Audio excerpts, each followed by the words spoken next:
Okay, good evening, everybody. Welcome to the Board of Selectmen's meeting, Select Board meeting, Monday, July 24th, 2023, Wayquat Meeting Room, Mashpee Town Hall, 16 Great Neck Road North, Mashpee, Mass. 02649. It's broadcast live on local cable channel 18, and we're streamed live on the Town Mashpee website. And I'd like to convene your meeting, and I believe it's 6:31, and in open session, and start with the Pledge of Allegiance, please.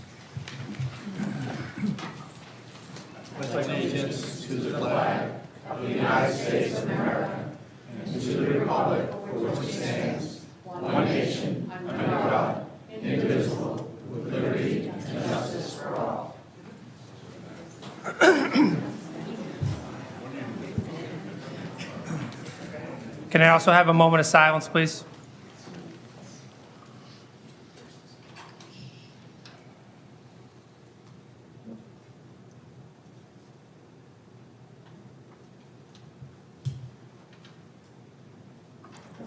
Thank you. Okay.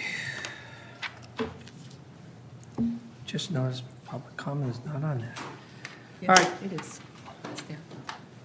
Right up to the minutes, Joe. Right after. Oh, okay, okay. So you got to. All right, can I have approval for the following Monday, June 26, 2023, regular and executive sessions with edits continued from 7/17/2023? So moved. Second.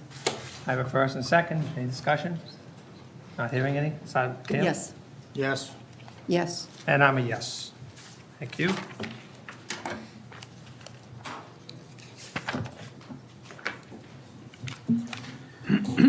All right, appointments and hearings. We're going to go to public comment. And just so everyone's aware, under public comment, you will be timed up to 3 minutes per speaker. Please respect that time. The time will be, you can be seen when you come up here. First, acknowledge your address, and you're obviously a Mashpee resident. Second of all, please, no hooting, hollering responses. Be very respectful to the speakers. And there will not be, as typically done, no matter the speaker, there won't be a response. We will be listening. There will not be a response from the board. Okay? So don't be offended if we do not respond. That is typical. So we'll start it off with Jill Alpert.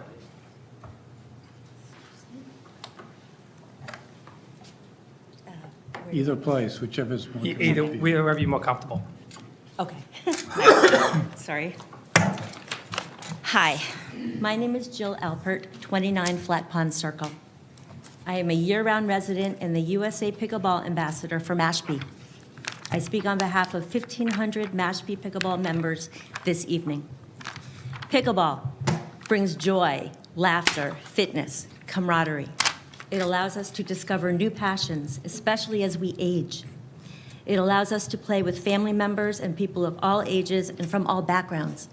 Friendships made on the courts have enhanced our personal lives. Pickleball allowed us to cope with the isolation and loneliness that impacted us during the long, dark months of COVID. We could be outdoors, laugh, move, run, play. Our alternative was to sit at home alone. People plan their work schedules around pickleball. Playing has given folks a reason to eat healthier and to get in better physical shape. The social and competitive aspects of pickleball positively impact our mental well-being. The Mashpee pickleball community has come together to help others. We have hosted fundraisers for the Police Relief Fund, Heroes in Transition, Habitat for Humanity, and the Make-A-Wish Foundation. We have delivered Thanksgiving and Christmas meals to Mashpee residents in need. This is a community who loves and respects our town members. Mashpee Rec took the initiative to address potential noise issues by installing the best and most effective acoustic fencing available. In addition, barrier foliage was planted to further aid in the absorption of noise. Mashpee Rec has always been willing to help. I ask that you reopen the courts on Sunday. I ask that you require Mr. Barrows to submit a sound survey conducted by a certified professional sound engineer. not information from a Falmouth resident who may or may not have a vested interest. Should it be deemed necessary, I ask that the town of Mashpee conduct their own sound study. I ask that you consider that no other neighbor has asked for closure of the courts. One person's complaint should not be allowed to dictate the health and well-being of hundreds of others. I thank you in advance for your consideration. Thank you, Jill. Roseanne Altschuler? Thank you. My name is Roseanne Altschuler, 98 Fells Pond Road. I'm here tonight in support of Mashpee Pickleball. Please don't close the courts. I have Parkinson's disease. It's hard for me to express how important Mashpee Pickleball has been to my physical and mental health. Exercise is the only thing that's been shown to slow the progression of the disease. And it turns out that pickleball is the perfect sport for Parkinson's. The fast pace requires quick reflexes and movement which is manageable since the court is relatively small. It's great exercise for your body, but also for your brain. Parkinson's can cause cognitive and memory issues. Everyone here can tell you that keeping score in pickleball is a challenging mental exercise. And while you're playing, you're always thinking. You have to make quick decisions about where to place the ball, and you need to know where your partner is. But it's the social nature of the game that's most important. People with Parkinson's can retreat and become depressed. Pickleball got me out of the house and helped me feel good about myself after my diagnosis. The people on the courts couldn't be nicer, more accepting, more encouraging. I forget I have Parkinson's when I'm playing. I didn't think that was possible. I can't thank the Mashpee pickleball community enough for what they do for me every time I join them on the courts. It really has saved me. Thanks for the opportunity to speak. Let's come together to save our courts and our special community. We can make it work for everyone, I'm sure. Thank you, Roseanne. Ronald Kessel?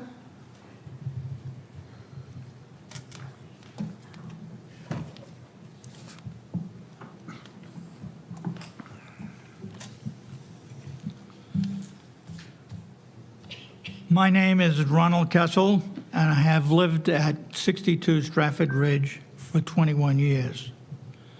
Thank you for extending the courtesy of listening to us. I am 86 years old and began playing pickleball when I was 81 at the Mashpee pickleball courts. Prior to that time, I spent most of the day at the computer. Pickleball has improved my physical well-being enormously. I know this sounds embarrassingly like a Prevagen or a Balance of Nature TV commercial, but it is true. Both my cardiologist and primary care physician are impressed with my improvements. And it is not just physical. I feel younger. Those old feelings I had as an 11-year-old kid playing handball in Queens, New York, have returned. It is a welcome reunion with my youth. I should add, I have never, ever been part of a large group where people have been more decent and consistently considerate than at the Mashpee courts. And it was all because of decisions this board has made to bring pickleball to Mashpee. Thank you, Ronald. Lauren Johnson? Come on. Lavender. Thank you for hearing me tonight. My name is Lauren Johnson Lavender. I live in Mashpee Shores off of Route 130 at 23 Redwood Circle. I lived at 5 Grenadier Lane off of South Sandwich Road, having relocated back here where I grew up my entire life back in 1980. And I have been a taxpayer and an active voter in this community since I returned. I went to high school down in West Yarmouth at DY, and I went to 4C, so literally I am entrenched in the Cape and have been very active in all of the matters that happen in our town. I feel that's my responsibility and privilege. I worked in healthcare for 40 years at Falmouth Hospital and devoted my life to taking care and helping others. I retired 2 years ago, and unfortunately at that time, just a little over 2 years ago, my husband died. He committed suicide. And he actually used to be the videographer for these meetings. And I was alone, and still am. And through an act of God, someone introduced me to pickleball 2 years ago. And I can tell you right now, it saved my life. I play every single day.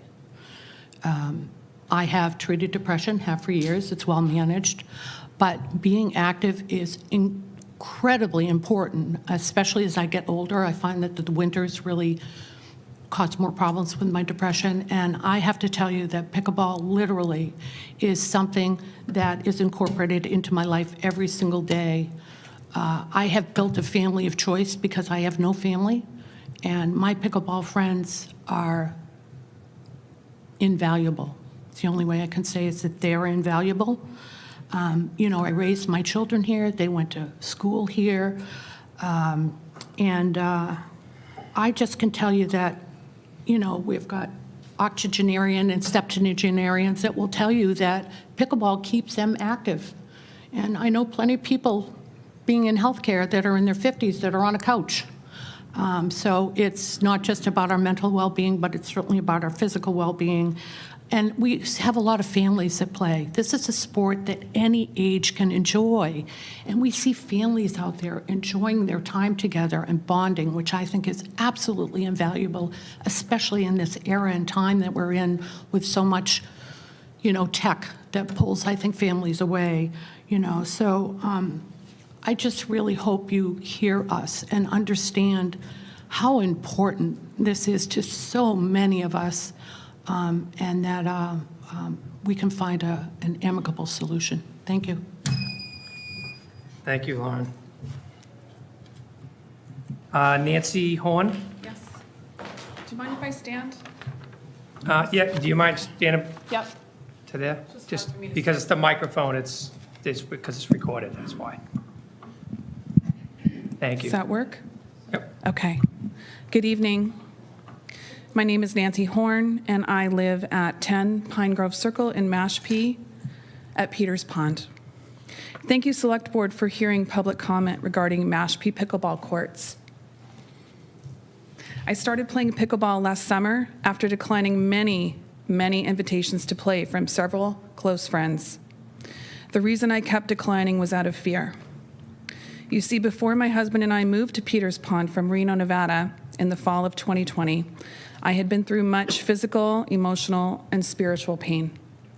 I achieved my lifelong dream of opening my restaurant in 2001, was a published food columnist, culinary instructor. We were featured on Food Network. We catered for President Obama and the White House press corps. Yes, our scones were enjoyed on Air Force One, and was one of the founders of the local food system in our community. In 2012, after suffering for years with neck and shoulder pain, I had 2 cervical spine surgeries. The first one was a 2-level cervical fusion, and the second a stenosis surgery. Several years later, I was also diagnosed with thoracic outlet syndrome, which is a nerve compression issue. Following these surgeries, I never returned to work at my restaurant and was housebound for 4 years due to pain and complications. My husband was left to run the restaurant and a booming catering business, but it wasn't his dream. After several years of running the business, the stress became unbearable and he came close to having a stroke. We decided to make a huge change. We closed the restaurant and bought the cottage from my childhood friends. We packed up and moved across the country. Even after moving to the Cape, I remained isolated by chronic pain, constant migraines, and sank into a deep depression. I could no longer write on the computer without pain and couldn't do many of the things that once had brought me so much joy.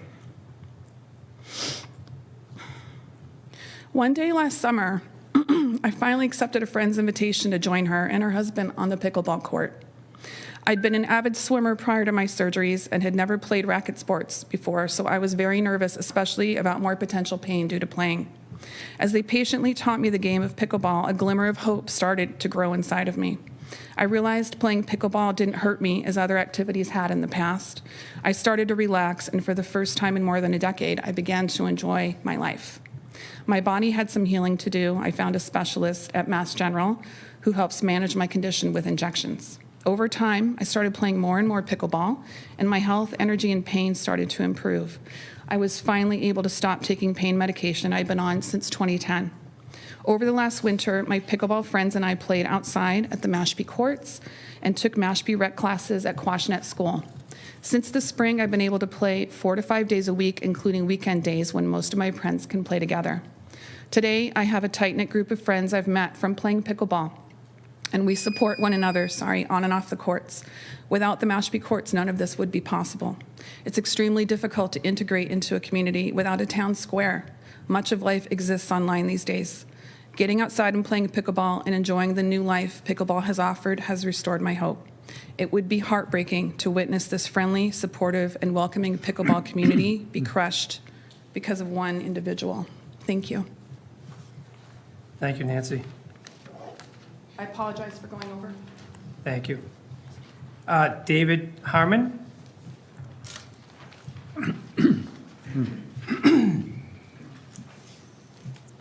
Hello, my name is David Harmon. I'm at 6 Quinns Way, and I've been living in Mashpee since 2016. Why pickleball? 2 years ago, I was asked by one of my neighbors if I wanted to give pickleball a try. At first, I said no, because I was still playing full-court basketball and was enjoying it. Then, for some reason, I agreed to give it a try and just loved it. I met new people, made new friends, lost weight, lowered my cholesterol, got some sun, felt connected and part of a larger community. Overall, it made me feel very happy to play. My body even secreted more serotonin and dopamine, also known as the happy hormones. Both are well known to improve happiness, fulfillment, and overall sense of well-being. Now our happiness is being threatened. This is really not an apples-to-apples comparison what's going on in Falmouth. The town administration here has been very responsive to the concerns of its complainant. It spent a lot of money to purchase a sound barrier, planted arborvitae trees to dampen sound. The town is willing to openly discuss concerns and is willing to make changes that may make sense for all involved. Reportedly, the distance to the complainant's home is less than 1 football field from the courts versus 50 or 75 feet from residences in Falmouth. Why should the happiness of 1,500 people be jeopardized to meet the claims of and demands of one person? Shouldn't the doctrine of what is best for the greater good be followed in this situation? Finally, the Mashpee pickleball community would be most willing to teach the complainant, his partner, and the gentleman from Falmouth how to play pickleball so that maybe it could bring some happiness and happy hormones into their lives. Thank you, David. Is it Betsy Pratt?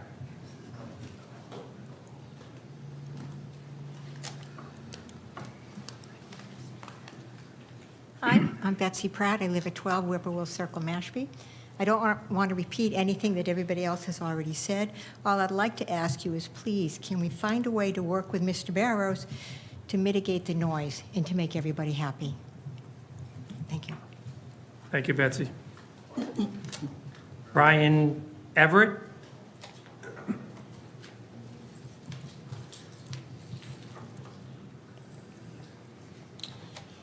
Thank you, Select Board, for letting me address you. Brian Everett, 77 Forest Drive.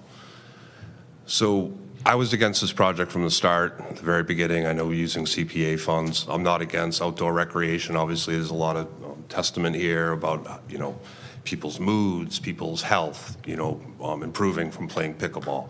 My biggest problem is fragmenting the habitat in Mashpee. There's plenty of other tennis, abandoned or rundown tennis courts that this pickleball court could have went to, or even a baseball field that could have been leveled, and the pickleball court could have went there.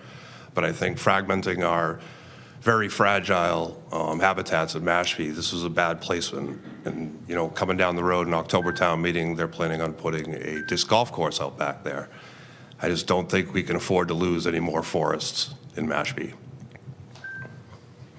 Okay. Thank you, Brian. Greg McKelvey.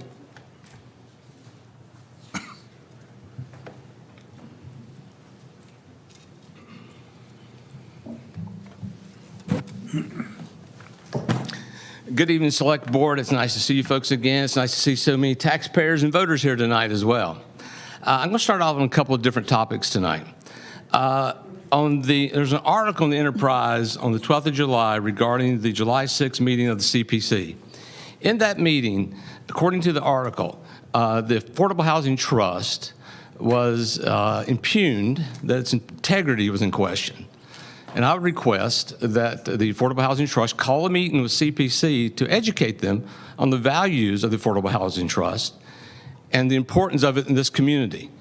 I was offended by what I read and the comments made by some of those members. They impugned my integrity and every member of that board. It should be looked into. That's my first comment. 2 minutes, 14 seconds. Taxes. 66 million plus 88 million is 154 million. Now, I don't disagree with the fact that we need to go forward with wastewater. We all know we need to go forward with wastewater. But I want to bring forward the tax issues. Now, it was stated that $158 a year would increase the taxes per household for the 88 million.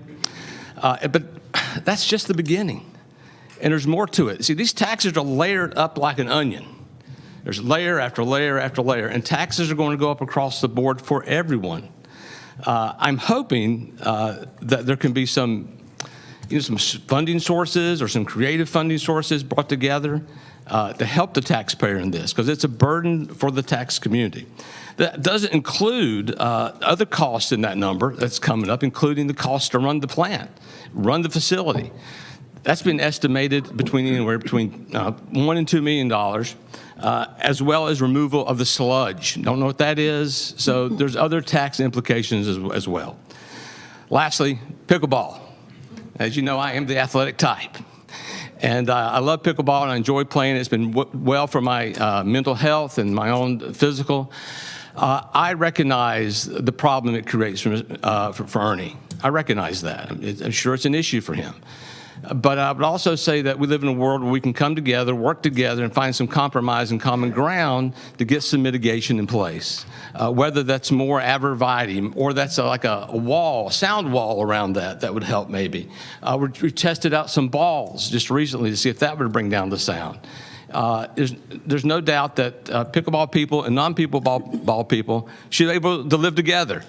But it's finding that out, working out a solution together for the common good of the community so that everyone's health can stay as well as possible. So thank you for your time tonight.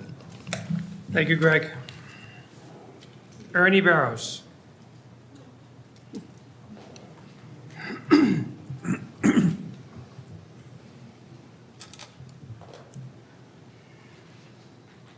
Ernie Barrows, 201 Ashumet Road.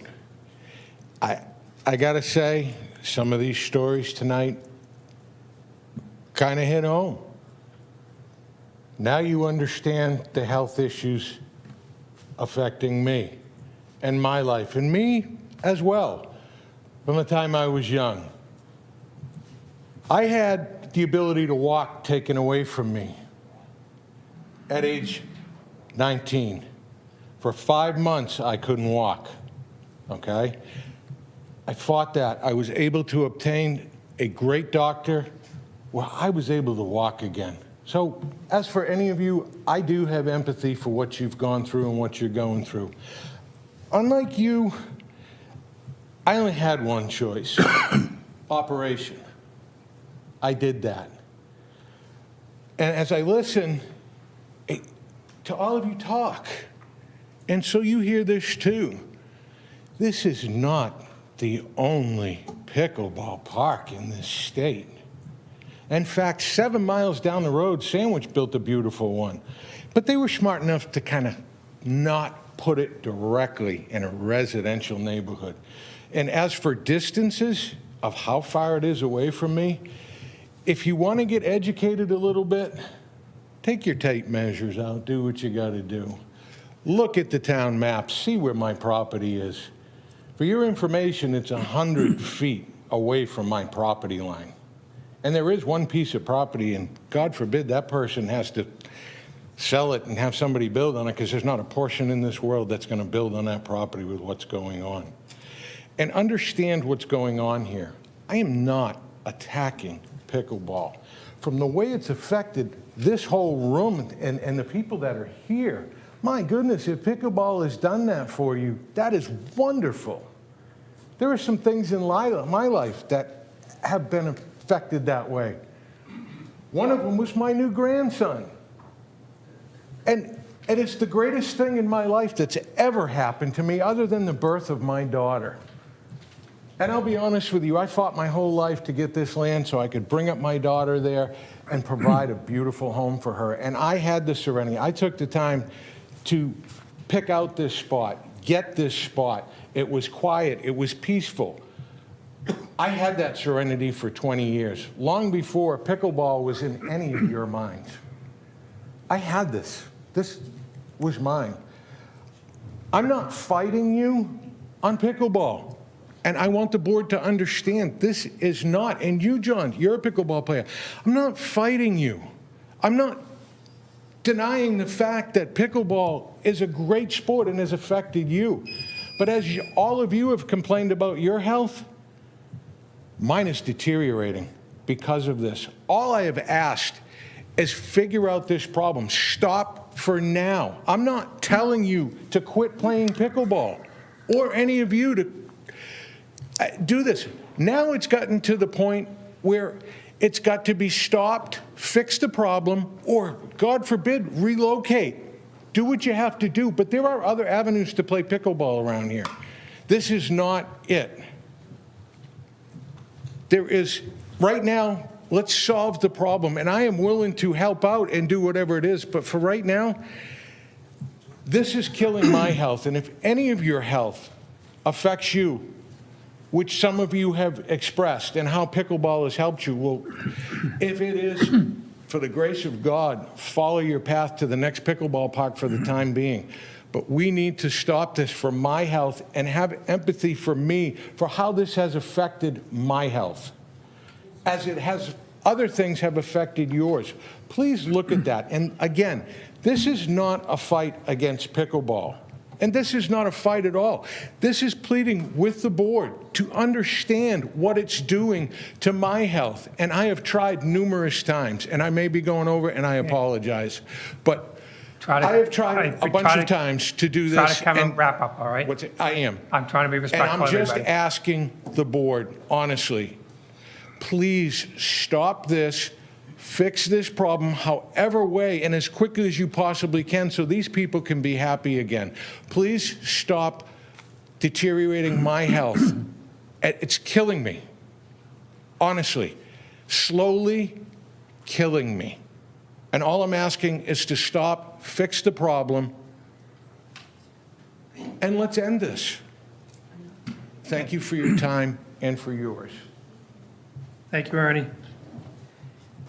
Lisa Fry.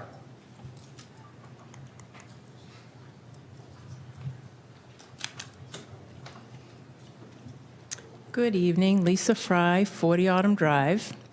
I've been involved with the pickleball courts since their inception and since them getting here in Mashpee. I do want to state that how nice everybody cleans up, and it's nice that everybody's come out. I really can't add too much to what everybody said, because I think everybody has had some really impactful stories. I'm just not sure what goal it is we're trying to attain that will make Mr. Barrows happy. I don't know if he doesn't want to hear any sound at all, because it's going to be hard to reach a goal if we don't know what the goal is that we're trying to reach. Back in 2020, the town did do a sound study after putting up the Acoustablock fencing. At that time, Mr. Barrows said it was actually worse than before they put up the Acoustablock fencing. So the town paid for a professional sound study, and they said that it was improved. The Acoustablock did make a difference.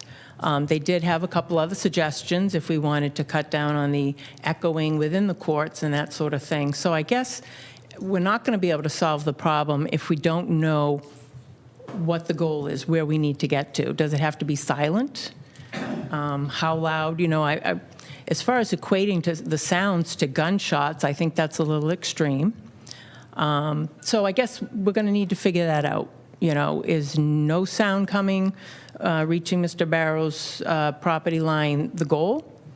Or is there I guess it's sound versus noise too, and how people are taking the noise in.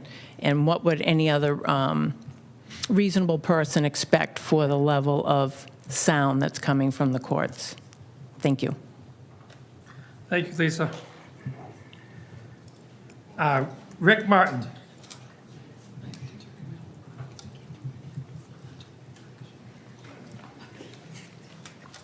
Thank you, members of the board. Rick Martin, I reside at 96 James Circle. I've been involved with the pickleball court since their inception as well as a player and a member of the community. I would simply, I'm not going to reiterate what everybody says. Pickleball is a great sport. It is probably one of the best park events that we have here in the town of Mashpee and in all the other surrounding communities that we have. But I'm just asking the board to reinstate Sunday play. I would argue that it was a hasty decision that was made last week based upon the complaints of one person. You've heard the will of the community here tonight. You've heard the benefits that pickleball has for Mashpee. So as our officials, I'm asking the court to consider that and wait until actual evidence is presented rather than statements by one person, rather than reports from another town that has a different pickleball court in a different location with a different situation. So based on that, I would respectfully request the court to reinstate pickleball on Sundays, subject to further sound studies and development. Thank you. Thank you, Rick. Lynn Barbie.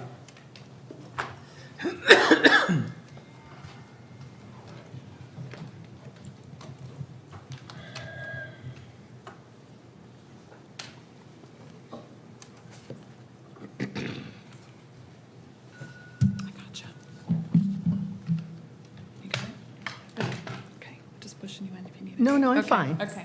Thank you. Lynn Barbie, 73 Surf Drive. I am not here to talk about pickleball. And in the minutes that you have just approved for June 26, one of the items was under appointments and hearings. The Board of Health agent was noted to be omitted from the reappointment list to the Human Services Committee. This appointment will be placed on the next Select Board agenda. It wasn't. It wasn't in the July 17th. So I please beg you all to put it on the next agenda so that we can have our full committee fully appointed. She comes to the meetings anyway, but we want to make sure we have it done correctly. So, and in regard to that, I'd like to just talk a little bit about the old business that you're going to be referring to, which is the policy 001. Having been through several different occasions where a process was not followed, I would just urge you, in looking at this and revising it, to come up with a very simple standard form for every committee that has the rules at the top and then puts the name, the position, whatever information you all need to get from the committee, and have a very standard form that every committee member has, every chair has, because the problem is it's not something that most of us are trained to think about, is the process of appointing people and what your process is. So whatever you decide to do with policy 001. And the other thing I would just like to say is I hope that we can find a better way on the town website to make sure that there's postings for vacancies and there's regularly updated committee information. I mean, I know it's somebody's job, but it's not it's not at the top on anybody's priority list. But I think if we want to recruit more people to be on committees, we have to make it a little bit easier on our town website to know where the vacancies are and make it very visible and keep it updated. Thank you. Mr. Chair, if I Thank you, may Len. just answer one question for Ms. Barbie. Sure. The Board of Health appoints the person for the Human Services, not the Board of Selectmen. So I just wanted you to be aware of it. That's why she's coming to your meetings. I can talk to you later. I don't want to interrupt this. Well, I was referring to the sheet where everybody got reappointed. This was a Yes. while ago. Yeah. our committee has, Well, we can talk later, Ms. Barbie. This is public comment. No, So let me get back to you. it was reapproving the committee that we have, which includes Selectwoman Sherman. Yes. The Recreation Director, the Council on Aging Director. They were all listed. Yes. But also, by definition, a representative of the Board of Health is supposed to be on our committee. Yes. And that position was not reappointed They don't in the same reappoint them. process No, they as don't. everybody else. It's the Board of Health reappoints that person. No, I understand that they decide who that person is, but there is a slot on our committee have the Board of Health. And that was what was missing Right. from the So then reappointment list. we could take this up afterwards. We Okay, can- thank you. They'll clarify for you. All right, that's the end of the public comment. I just want to thank everybody for being incredibly respectful and not speaking out and being very silent while everyone was speaking. So I want to thank you all for doing so. Kathleen.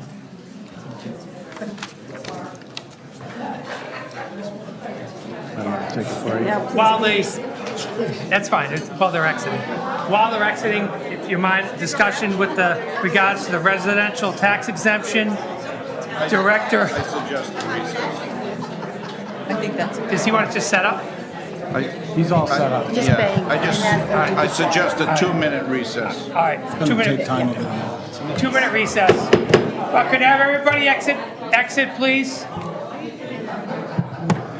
They don't want to hang out? It's riveting. I want to play pickleball now. I do too.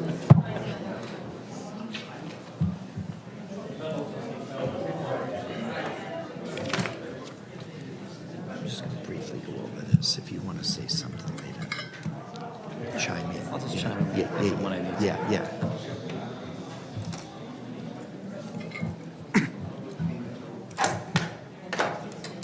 Nothing more riveting than talking about tax rates, right? I'm surprised they left.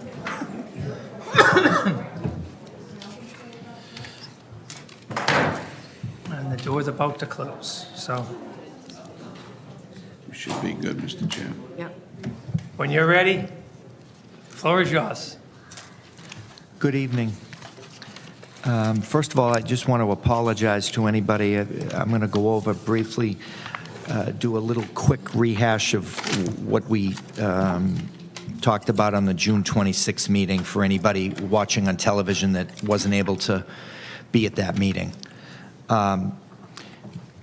Basically, any of the figures that are presented here tonight, I want to say are estimates, and they're based on fiscal year 23, which is January 1st of 22.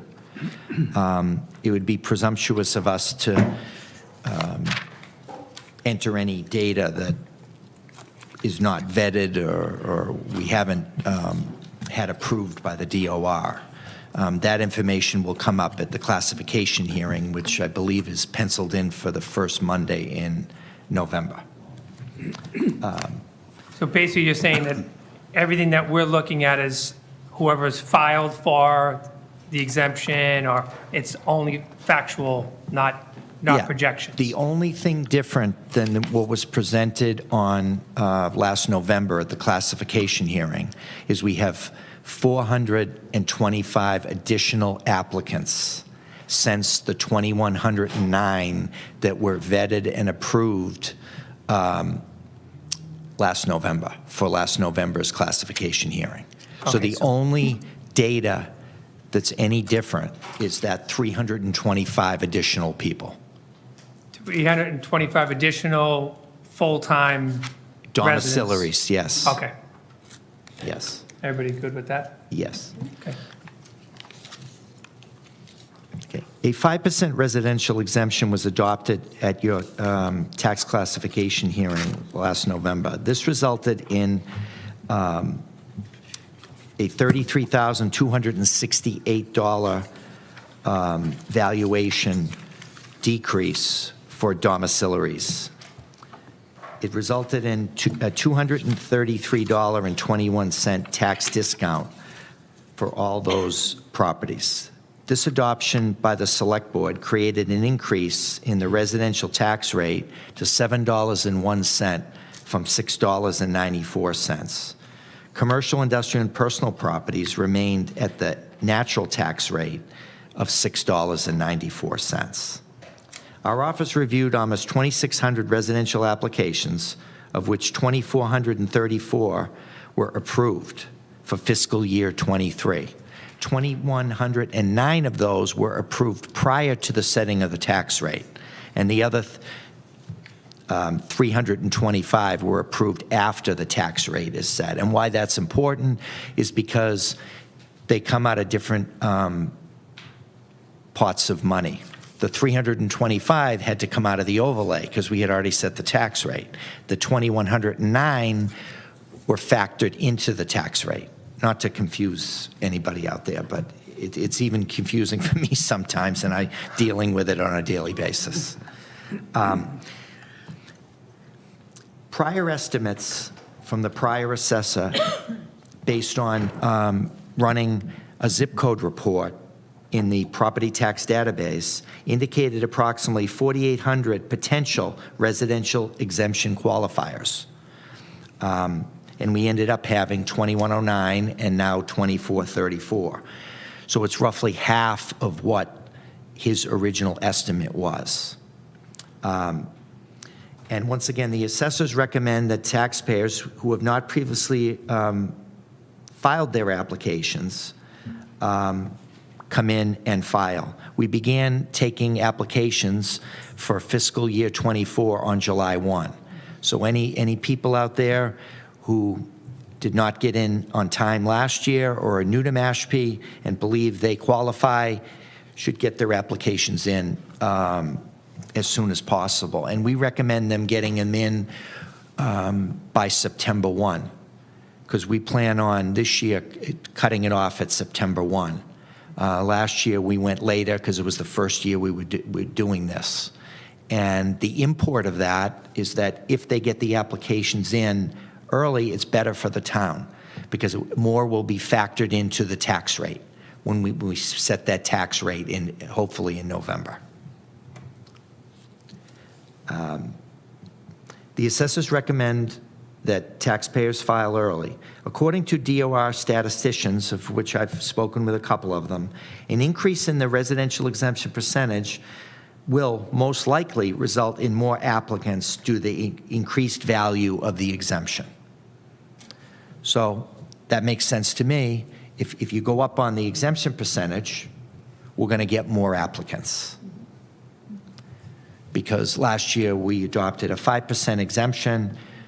There must be people out there that didn't file because they either didn't want to do the paperwork or they didn't want to include part of their tax form or for whatever reason. Now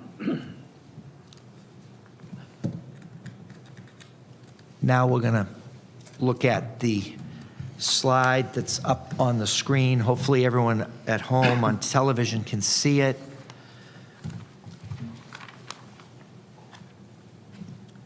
Thanks, Kathleen.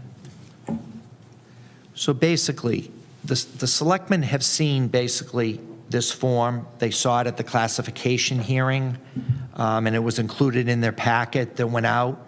The only thing different for this form was the far right column.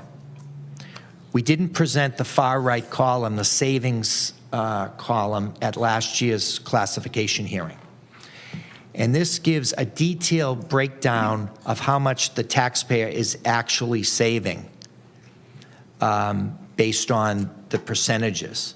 So the exemption amount that was approved, and once again, these are estimates, was $233.21, where it says $233.10. That was the amount that came off their bill. But what they saved by adopting the residential exemption was only $179.17, because the tax rate went up from $694 to $701. So as you can see, what the taxpayer actually saved is a bit less than the amount of the exemption. And as you go down the different columns to the 25 and 30% numbers that I was asked to present tonight, you see it's a pretty big delta between, for the 25%, from $1261 to $942.97. And for the 30% exemption, $1,469.11 versus $1,145.54. There's a decent-sized delta there between those numbers. So it is deceiving if you just look at the tax-exempted amount and not look at the savings amount. That's number one. On the next page, what's the next page? Yeah, you just got to click it over there. Michaela has a... Can you do it for me? I just have a question on. He'll do it. Oh, sure. First of all, thank you so much for putting this together. No and problem. Thank you for showing it. I really appreciate it. Just help me understand when, at the top on the title, what's the 770? That's the average single-family home assessment for fiscal year '23, which would be the value as of January 1st, 2022. So it's up from that 660 something, is that? Well, this is confusing. The average single-family home price in Mashpee as of that date was the $770,395.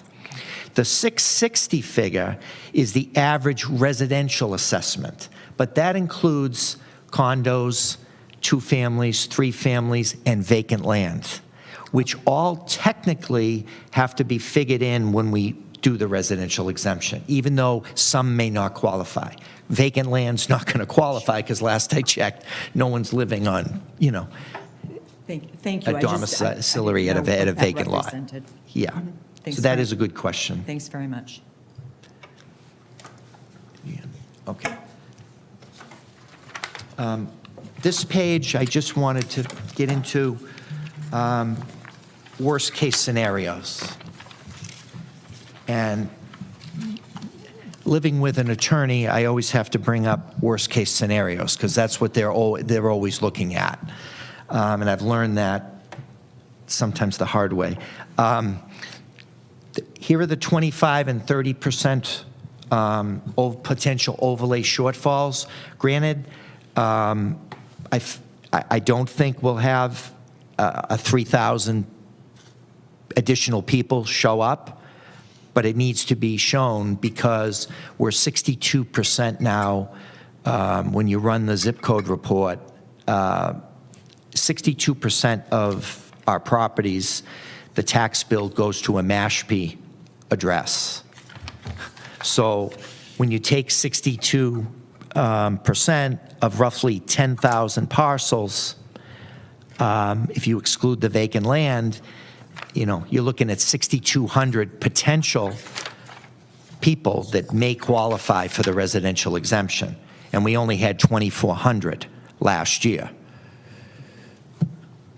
So that's roughly 20-something, 30-something percent. Pardon? Yeah, so there could be 3,500 out there that, if we max out the residential exemption. 2,500, right? Yeah, 2,500. 6,000. We're at 24. We're at 2434 now. Yeah. Yes. And you're saying roughly potential 6,200, is what you would think is like the cap. Ceiling. the absolute ceiling. Okay. What happens if you get more? Well, it depends when they file. If they file before September 1st, it'll be factored into the tax rate. But we have 7 months between September 1st and April 1st, the deadline to file. So there's 7 months there where we could get people. And last year, we got 325 people in 5 months. Yeah, so you've increased So that- over the year like 20% additional filers, but you gotta, And that affects our bottom line. It certainly does, because overlay money has to come from somewhere. And we upped it to 800,000 last year, okay? But these shortfalls, if you had $1.2 million shortfall, 800,000 isn't enough. And it's not just the $400,000 delta. There's other things that come out of overlay. Other exemptions come out of there. Unpaid taxes come out of there until they're secured by a tax title lien. So, Now, does other tax exemption factored in on this, like a death of a spouse? yeah, they're factored in the overlay. are? So Okay. within that overlay, that 800,000, all those other exemptions have to come out of there. So, I feel as though I would not be doing my job if I didn't present to you the worst-case scenarios. Because if you have $1 million shortfall, and you're already 4 months, 5 months into the year, are other departments lining up to cut their budgets? And if they had to cut their budget, if they had to cut their budget, there's only 7 months left in the fiscal year, so that cut is even more onerous on the town, because you're already into November. Are you going to call a special town meeting and then cut? You basically have to cut almost twice what your deficit is. I'm just letting people know that this is out there, that this sheet is there. Now, I don't think we're going to get next year 2,000 or 3,000 people show up between September and April, but I can't guarantee that to you. But if you're cutting it off September 1st, what, if they do come in, they shouldn't be getting, it should go on the next fiscal year. Well, they can still file. They can file. They can but it still file doesn't- up till April, okay? But it's not going to show up on the bill. Right. And it would come out of a different bucket of money.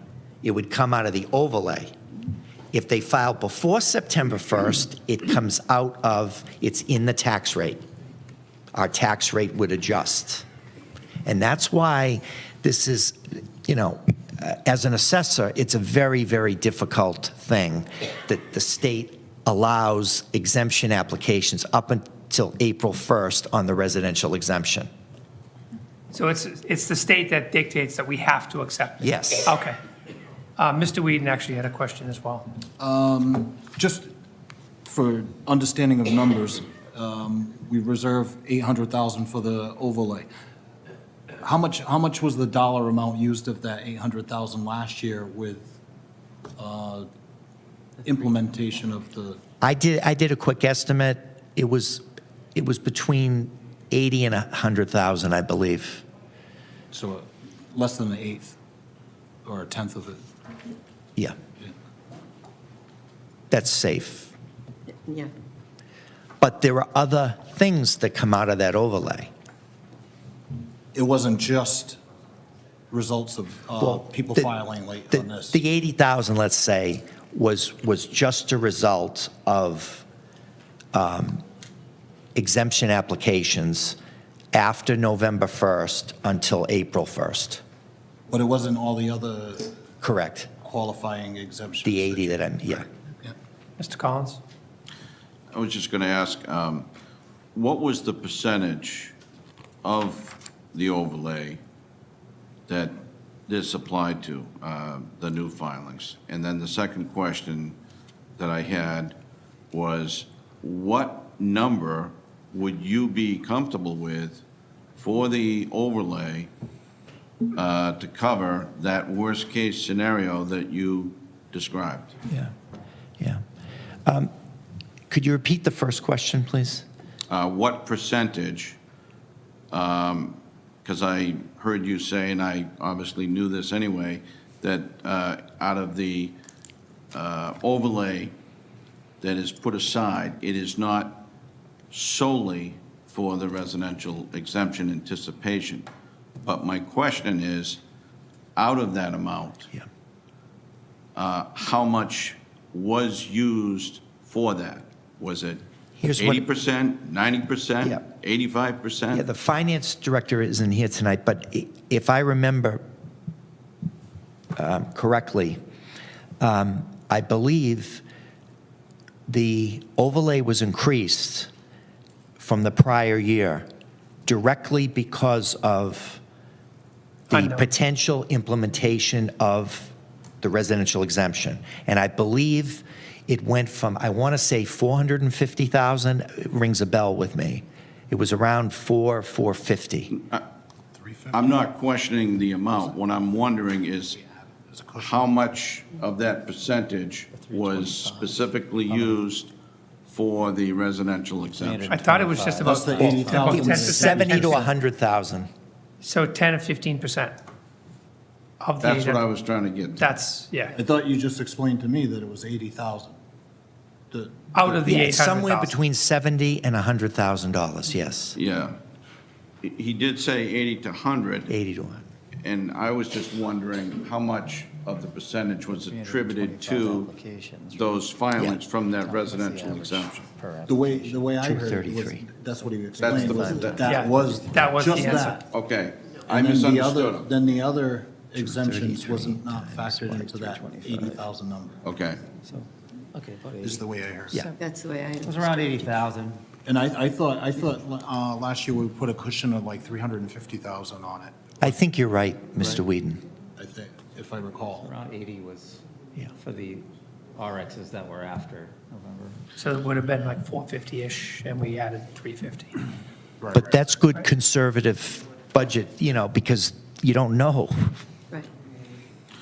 So the second part to the question was, how much would you be comfortable with in the worst-case scenario?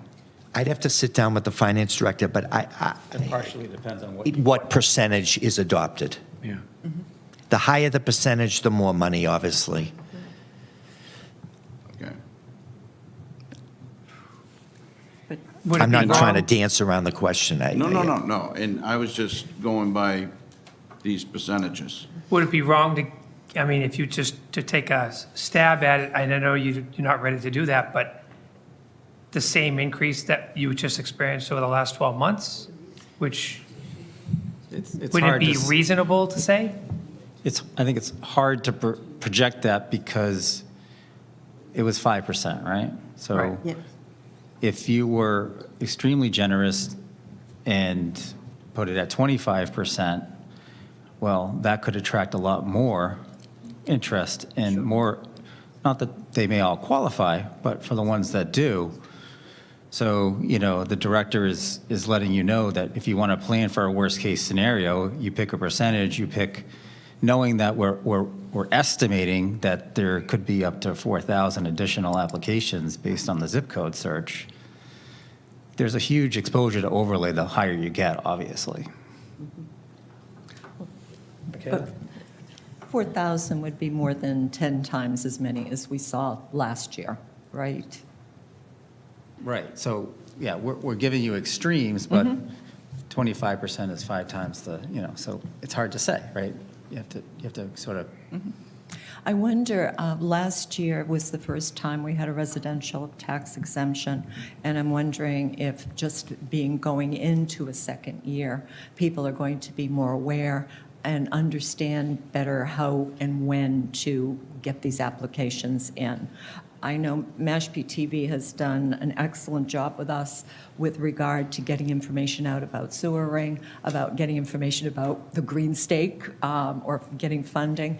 And I wonder if a public service announcement and really getting the word out to do whatever we decide to do would ensure that we're not looking at this worst-case scenario.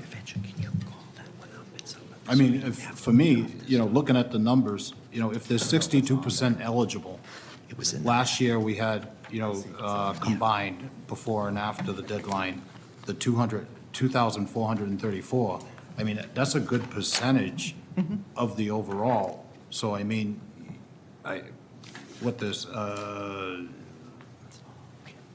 the balance of remaining is maybe 60% around that are still eligible of that 62. You know, and I think whatever they did last year must have worked to get that kind of number, you know, to get like 40% of the 62 eligible. Whatever we did last year worked well, I think. I think there's a lot of people that just aren't paying attention like that.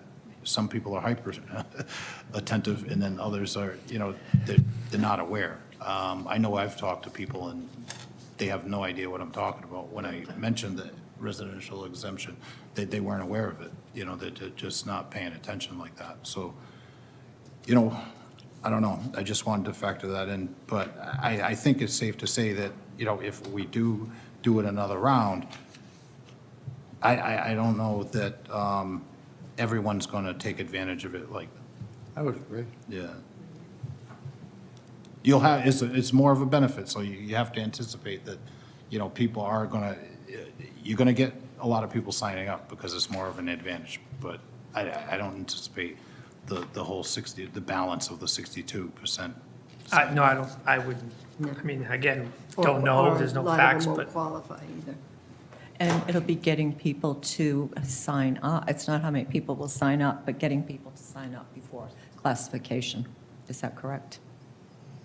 That's the big push, is to get it done Before we before set the September, tax so rate, that we yeah. carry it on the tax rate, not The on more we can have determined before the tax rate is set, obviously, we can build it into the overlay, you know, what you decide, but if, these are, you know, these are projections that we're trying to assess to give you a, you know, good example, because, you know, if you look at the organic tax rate, and then if you were, let's say, decide to go up 25%, that's basically a 7% tax rate increase for the entire town.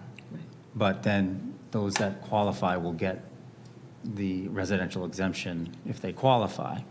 So they could maybe realize it by seeing a tax rate jump to say, well, what happened? Well, then it's residential exemption, maybe they qualify, maybe they don't.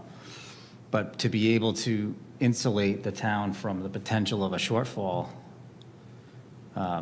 in the overlay, we just have to give you the information to plan ahead, because I think it will be more attractive, in my opinion, when someone says, well, I saved, you know, maybe less than $200, but now I could save up to $900.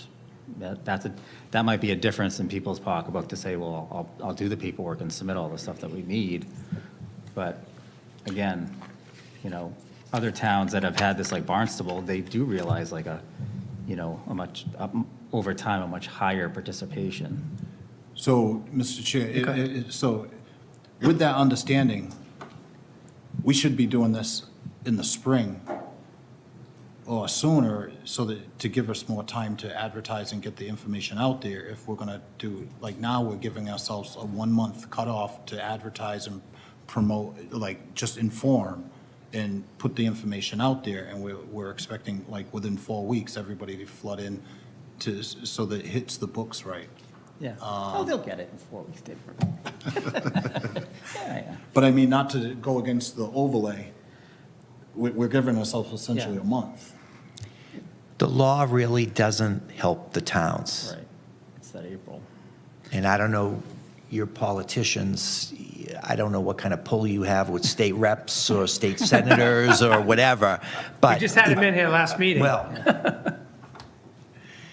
But my question, I guess, is for future planning is, what would be the ideal time to get a decision from this board on the tax rate to be able to allow for the maximum amount of time for people to, I mean, as far as the information you need to put this together, and then the laws, like, that we work within.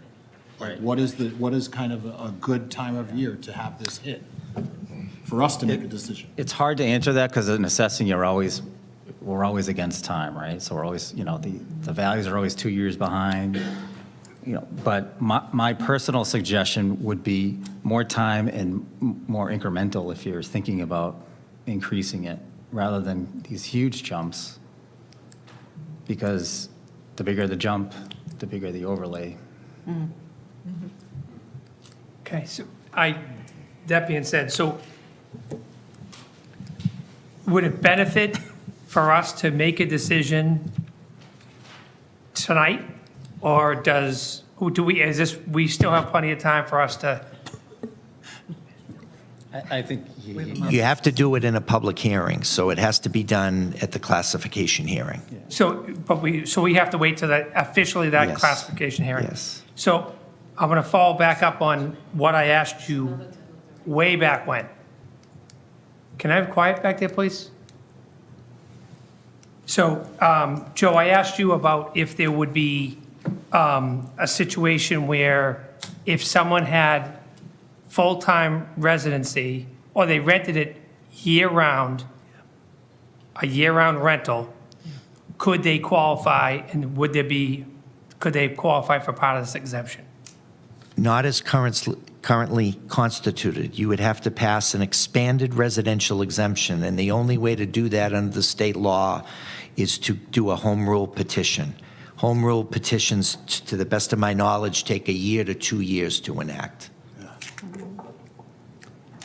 Could you explain that again? Provincetown is the What only you're asking? community. Maybe we Yeah. need to do that? So we requested this at the last meeting with Joe, was to try to encourage year-round rentals rather than just summer rentals, where right now we're talking about, housing is at a shortfall. So year-round rentals are trying to be encouraged across the Cape. Housing Assistance Corp. And other organizations are out there trying to encourage year-round rentals. So if someone owns a property, an investment property, if they rent it out on a year-round basis and they can provide a lease of sort or something to validate that, they would be entitled to this exemption as well, Exemption. as like a full-time resident, because. Well, they you're- would, excuse me, I just Yep. have to interrupt. They would not get the exemption. The owner gets the That's what exemption. he No, said. correct. That's That's what what I he said. And they, okay. That's Yeah, what but he said. but it's just a benefit to rent your house to a year-round resident who is basically a member of Mashpee. A resident of Mashpee, rather than just someone that's renting it on a weekly basis. And again, there's the housing shortage. This has been discussed for years and years and years across the country, actually, in certain cities where there's housing shortfalls. So, P-Town is the only community that I know of that has that provision. And they did that through the home rule. They did. I spoke with the assessor at length about it. He gave me the packet, and I gave the packet to Terry Cook, who was supposed to, did you see it? I did not. Okay, so. I'd like to see it. Yeah, I think that's the way we should go, But that's a 1 to 2 year. to get it in place. Right, you gotta Well, sit we down should with start- you. We should start Yes. now. Okay. So, Mr. Chair, I have a clarifying question with regard to process. If, given the short period of time that we have, when would we put this on an agenda for further discussion and a vote? Would be the classification hearing, which has to be publicly advertised, and we've penciled it in for November 6th. I believe that's the first Monday in November. Then I have another procedural question. If we can't do that until November, and yet the residential exemption forms need to be received by September 1, Yeah. how does that position us to move forward? It's almost like your scheduling is forcing it to come on the overlay. Welcome to the state law. Yeah, it's the state law. It's the same in all the other 16 communities that have this legislation, that adopt this legislation. But that's why I feel like, this is something that we should be talking about in the spring, like as soon as possible, if we're going to have a September cutoff to make the rate, to put the burden on the So rate. we're You not- can't vote it. You can't vote it until classification. That's the state law. We can't vote on the exemption right now until November? You can discuss it. I'm But we not a cannot? lawyer, but that vote has to be done at a public hearing. It has to be advertised, and we have to have all the figures to present the new values and everything. So it all comes down to, and that's actually that's the crux of the problem, because you have to have all your figures to present. And at the approved, hearing. vetted figures, too. Right. So tonight is, what you're looking for is if we want to do this again, not the percentage, but if we want to go forward with the exemption again. Actually, no, I think he's just looking, this is just more of a discussion so we can, This was the board invited me to come. yeah.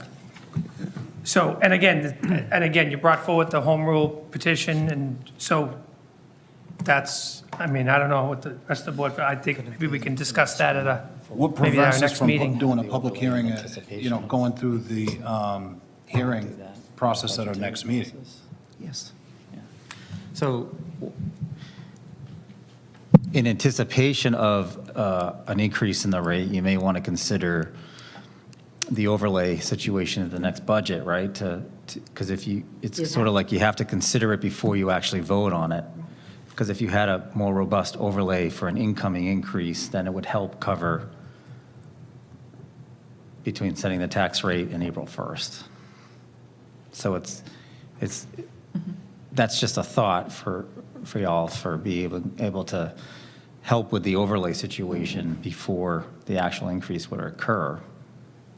Mr. Collins? Is the sole concern the robust overlay in terms of the timing, in addition to the provisions of state law that you've cited? For me, that's the biggest concern. Paul's a taxpayer. He could speak to, the other side of the issue, the non-domicilaries, Well, my role is a Board of Assessor right now, so I'll just speak to that part of it and say, because that's our major concern, yes, if the sentiment of the Select Board that we're elected to steer this town was to increase it, I would encourage you to look at the overlay situation during the budget process to set yourself up for better success in the classification hearing, even though they're miles apart. And then, obviously, as I remind the board, the budget process is starting in October, and that's not over until the subsequent new year. But we'll have this hearing before that. Oh, I'm not saying that, but in terms of the full review and flushing of the budget, that takes department head reviews, it takes FinCom reviews, and that's not going to happen in 4 weeks. But that's also what I'm hearing is that, you should do the appropriation of the money in the budget first, Exactly. where Right. we have the balance of the 800,000, so 320, well, roughly around 300,000 carried over from last year's budget for this cycle. We're locked into that, no? The Until assessors, next year's budget. the assessors would have to vote it as a surplus, and then it would be available. The assessors are the only people statutory by law are in the state that can release that money. Mr. Collins? But if there was such a vote, we're talking about possibilities here. Yeah, the money would be available. Yes. And from your best guess, it's somewhere around the 300,000, based on the numbers we heard tonight. I haven't analyzed the overlay I'm not holding you recently. to it. Yeah, Any of unfunded liabilities that might be out there with exemptions that might have to still. appellate tax board cases, we're in pretty good shape, May but not be all of the money, but some of it. Yeah. Okay. Well, I mean, does anybody, do you have any more questions? I mean, I'm sure we'll have. with all the wastewater stuff coming, we know that's going to hit. So, I mean, that's what's motivating us, is trying to keep people able to afford their taxes in town while the wastewater's, we know that's coming. So, I mean, the sequencing of this is, we got to get better at it. I mean, it's just, Well- we need to carry more at budget time anticipating incremental increases in this RX in order to be able to offset the coming cost of the wastewater. I mean, that's the goal, right? As I see it, is to make it, allow people to be able to continue to live here that have been living here, that are challenged on the cost of living. And so, for us to be effective, we have to be lock and step, and get things done in a timely manner and sequentially to be able to make these decisions, to give ourselves enough time to publicize and, so it's not hitting the overlay, it's hitting the tax rate. If people have to file for that exemption. Right. And again, we're, typically this process, we're way ahead of the game because every year probably that I've been a selectman, it's the week before, and we have to, that's it. So now at least we have some, early advanced numbers. They're hypothetical at this point. I get it. But at least we have something to think about and something to think about for the next couple months anyways. The other aspect of that is that they're the individuals that are going to apply for an abatement. So we're looking at the people looking for an abatement, and we don't know how many that's going to be. And then we're looking at the same time. I just see it as being a very difficult situation for you overall. I don't know how we make that Mr. Chair, more affordable. I'd like to suggest, as Mr. Whedon was just saying, this is so connected to what we're doing with water quality and the sewer. Could we add just a discussion of this on to our next meetings, understanding that we're not going to be able to vote until classification, but that we can continue to discuss it so we're not trying to make a decision at the 11th hour?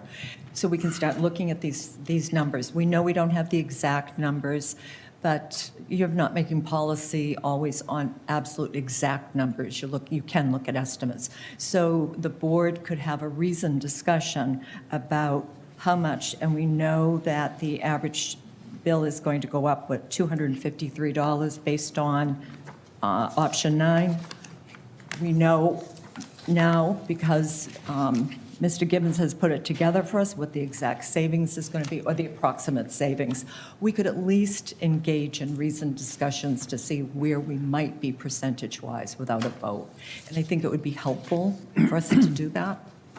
Yeah, I would be against it. At the same time, we're going to have to take it back up in 2 months again. We are. And so let me ask, Joe, would you having a better idea from the board what we may be leaning towards, is whether it be 10% or 20%, would that be any benefit to you if we had a discussion like that in a couple weeks as opposed to 2 months? I think the biggest benefit for you as select people would be if you waited till September and saw how many applicants we had by early September, when I cut it off. Well, because then you're saying we could I have have a better another piece idea of how data. many I at least have have another filed. piece of data, and I may have some inkling. We haven't signed the contract yet with the PK valuation. We're about to do that. We'd have a little better idea maybe on How many where the filed? values are going, and we absolutely would know how many more people have filed. Okay. So Is September the would be. board okay with that? So in the interim, I just don't want us to lose more valuable time. And yes, I'm okay with that. But in the interim, do we work to get this out to residents, that the application should be in, and it'll give us the best possible information by September 1, and that there'll be some kind of exemption? I mean, Yeah, so I'll put this out to the town manager. Is there another avenue that we haven't exhausted that put the word out? Is it on the website? Is it? We can could it try be- to do a public service announcement on MTV. We could try to, obviously, get it out in a more visible spot on the website. We'll try to get it out in the local papers, but I mean, there's only so much that we can do. When people are interested, as we saw tonight, they will show. Yes. If they're not interested, they're not going to show. And, Sponsored pickleball tournament? yeah. Mr. Chair, for me, I think I just want to recognize that we all heard that, like, from Ken Dabrowski, that I think to realize the full benefit of it, the goal is to be at the 35. That's when it's the maximum benefit is in the end.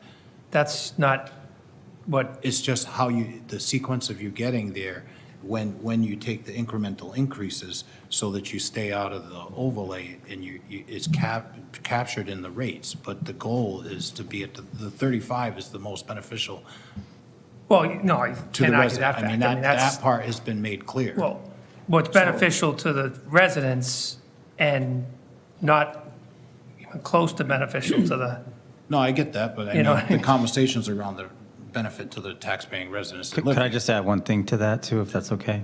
So, and to realize that kind of percentage, keeping in mind the wastewater and what that's going to do to taxes, every percentage you go up, it's an increase from the organic tax rate as well. So the overall tax rate will go up even more, not just with the wastewater addition of taxes, but then the organic tax rate, which we're saying 6.94. If you were to go up 25%, that's a 7% increase just to absorb the residential exemption. So you're adding even more to the tax rate. So there's a balance, I think, there too to consider.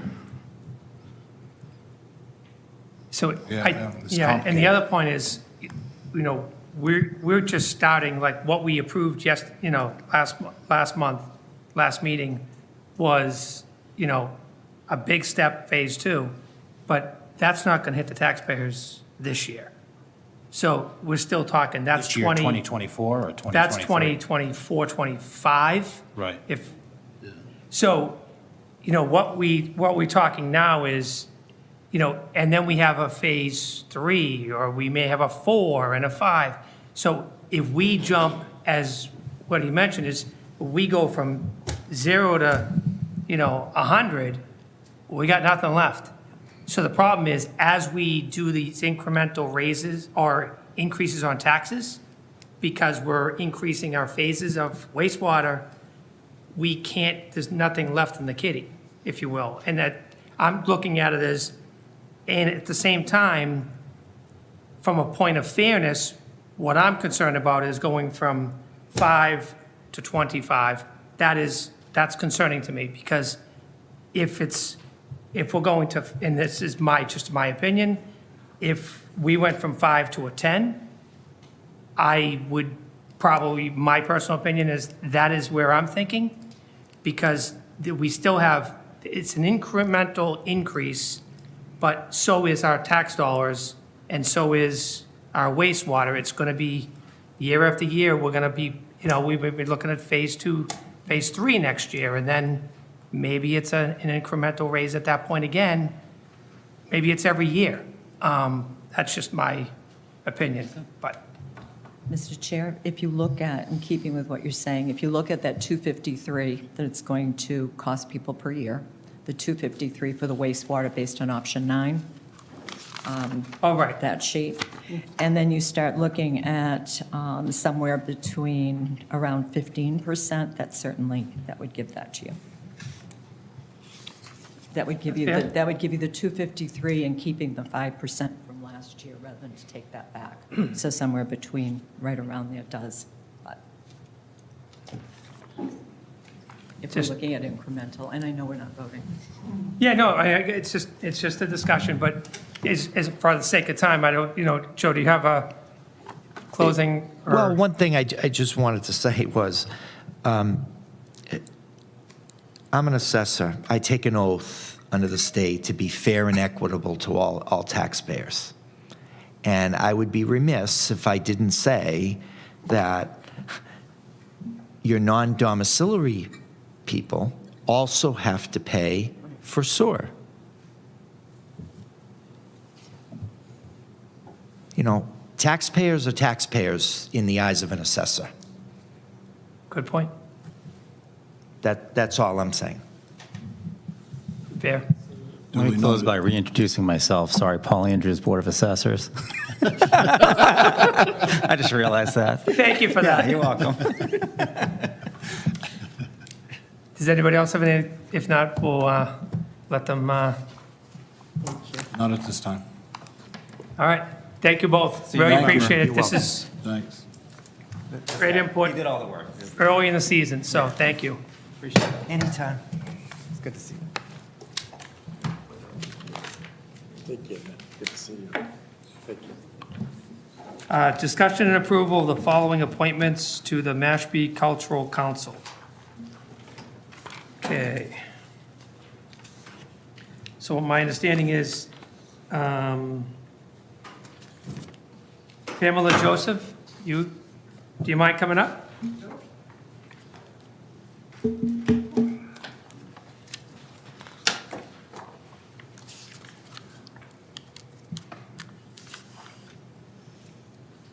There's 2 vacancies, 2 applicants. Right. So Pamela, do you mind just stating why you have interest in joining? Sure. I've been in Mashpee about 13 years, and I really love living on the Cape. I love all the wonderful arts that are available here, and I found out that there was an opening on the committee for the Cultural Council, and I'd like to be involved in sponsoring and supporting arts in our community. Okay, thank you. Anything from the board? First, thank you for Thank you for coming your in. interest. And your Thank you. interest. Yes, thank you. I motion to approve Pamela Joseph's. I'll second the motion. Any discussion? Do we I guess have, the only discussion is like, at what point do we start requiring, I know it's a formality, only 2 applied, I get all that, but, when do we start, like, implementing the 001 and requiring? It seems like every meeting, there's one of these where it comes up, and, I'm I not know. saying hold it up. I hear you, and it's, At what point do we start requiring kind Well, of consistency? Well, the council is recommending both candidates and request that they be The approved. policy gives specific language. I understand. We've talked about kind of the matrix and how we expect information to be conveyed.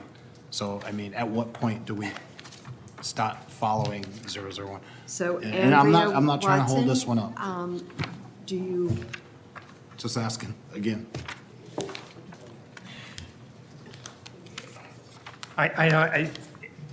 I do understand what you're saying, David. It's hard to It- get people to It's to hard come in for when, these committees. in this case, like, there's 2 applicants, 2 open positions, and here we are doing this again, and then they come in front of you and,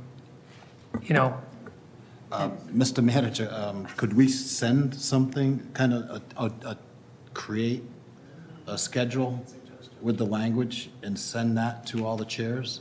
I am And ask more than them. happy and willing to do that. I'm just waiting for your comments relative to any changes that you want. Right. And the suggestion at one of the prior meetings was to take all of the notes that any of you have. We're going to do our best to incorporate it into one policy, bring it right back to you, let you review it, and if you approve it or make some minor modifications, we'll get it taken care of. and then we will have a 001, and I am going to distribute it to everybody and anybody that will receive it, including all chairs.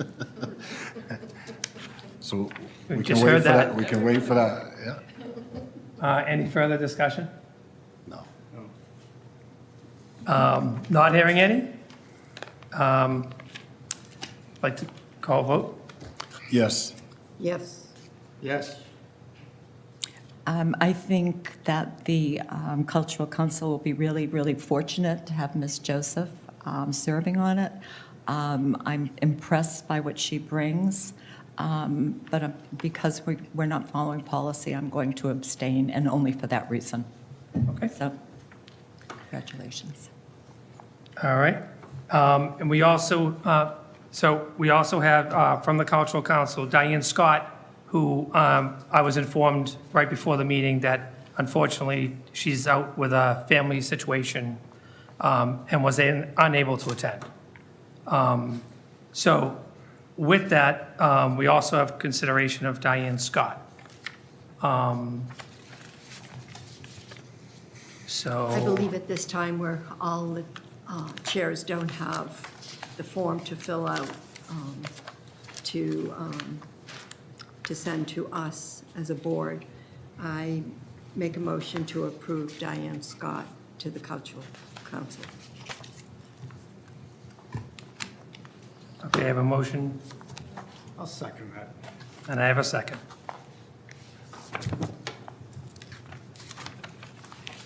Any discussion? The same, I don't need a but we already been through that. Okay. Any, I have no discussion. Do you- Okay. I didn't know if you were calling for a vote, I'm sorry. all right, calling for a vote. Start with Michaela. Okay. I believe that the Cultural Council and Mashpee will benefit from having Ms. Scott on the board. I think she'll do a wonderful job, I should say, on the council. I think she'll do a great job. Her resume is also impressive because we're not following policy, and for that reason alone, I'm abstaining. Tom? Yes. Yes. Yes. And I'm a yes. Congratulations. Congratulations. You can pass that on to Diane as well. Thank you. Let's see. Communications correspondence, new business, discussion and approval of the proclamation of National Suicide Prevention Month, September 2023. I motion to approve. Second. First and second. Actually, you know what, if you don't mind, I'm going to read this. National Suicide Prevention Month proclamation, whereas September is known as Suicide Prevention Month, a time in which mental health advocates, individuals, and prevention organizations, survivors, allies, and communities around the country unite to promote suicide prevention awareness. And whereas the past year has presented our communities with challenges and led to transitions that expected or unexpected, welcomed or not, can be unsettling, disorienting, and stressful. And whereas the pandemic has changed our fabric of life and major life changes our environmental risk factors for suicide, and whereas we know that connecting, working with, and supporting one another can help prepare us for the future, and whereas according to the American Foundation of Suicide Prevention, AFSP, suicide is the 12th leading cause of death among adults and the second leading cause of death among individuals between the ages of 20 and 34 in the United States. And whereas 46,000 people died to suicide across the United States in 2020, with an average of 130 suicides completed daily. Wow.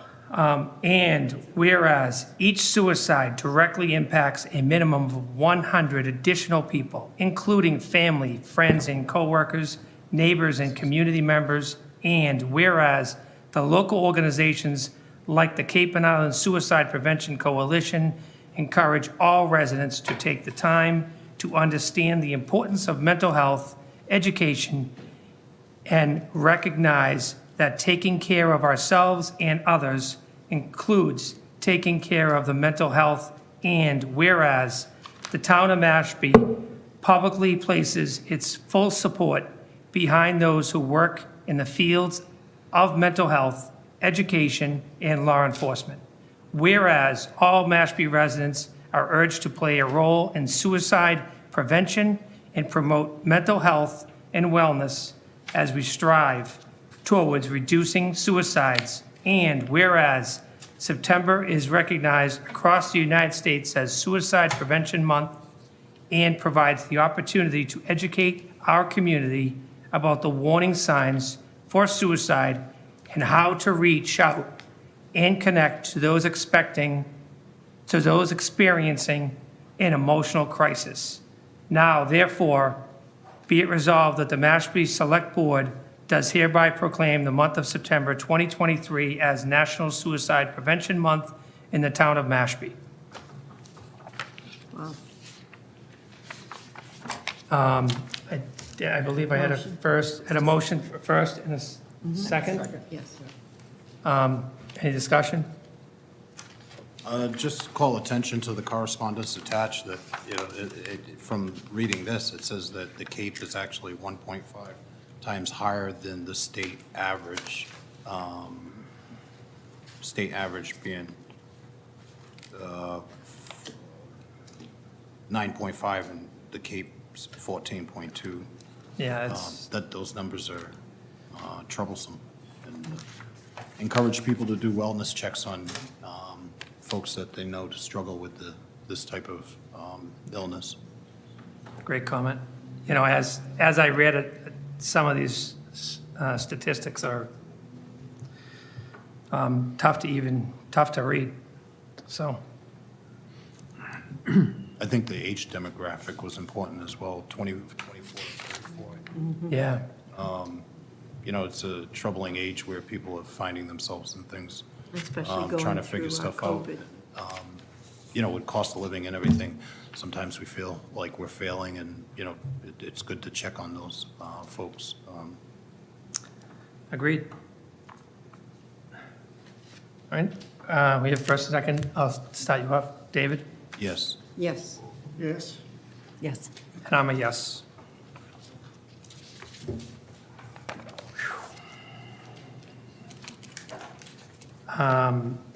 Discussion, approval, and recommendations of draft number 1, October 16th, 2023, town meeting warrant. I don't know about everybody else, but it was an interesting read for me. Even though it's not as thick as what we're probably used to. It was a lot to read, especially some of the articles. I don't know if you want to,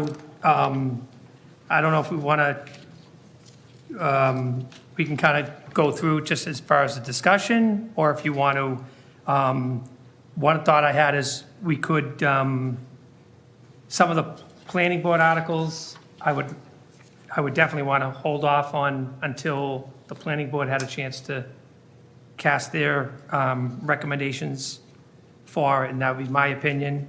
And then a thought would be to potentially bring in the finance committee to have a joint meeting to kind of go over them, to discuss that if the board is in agreement.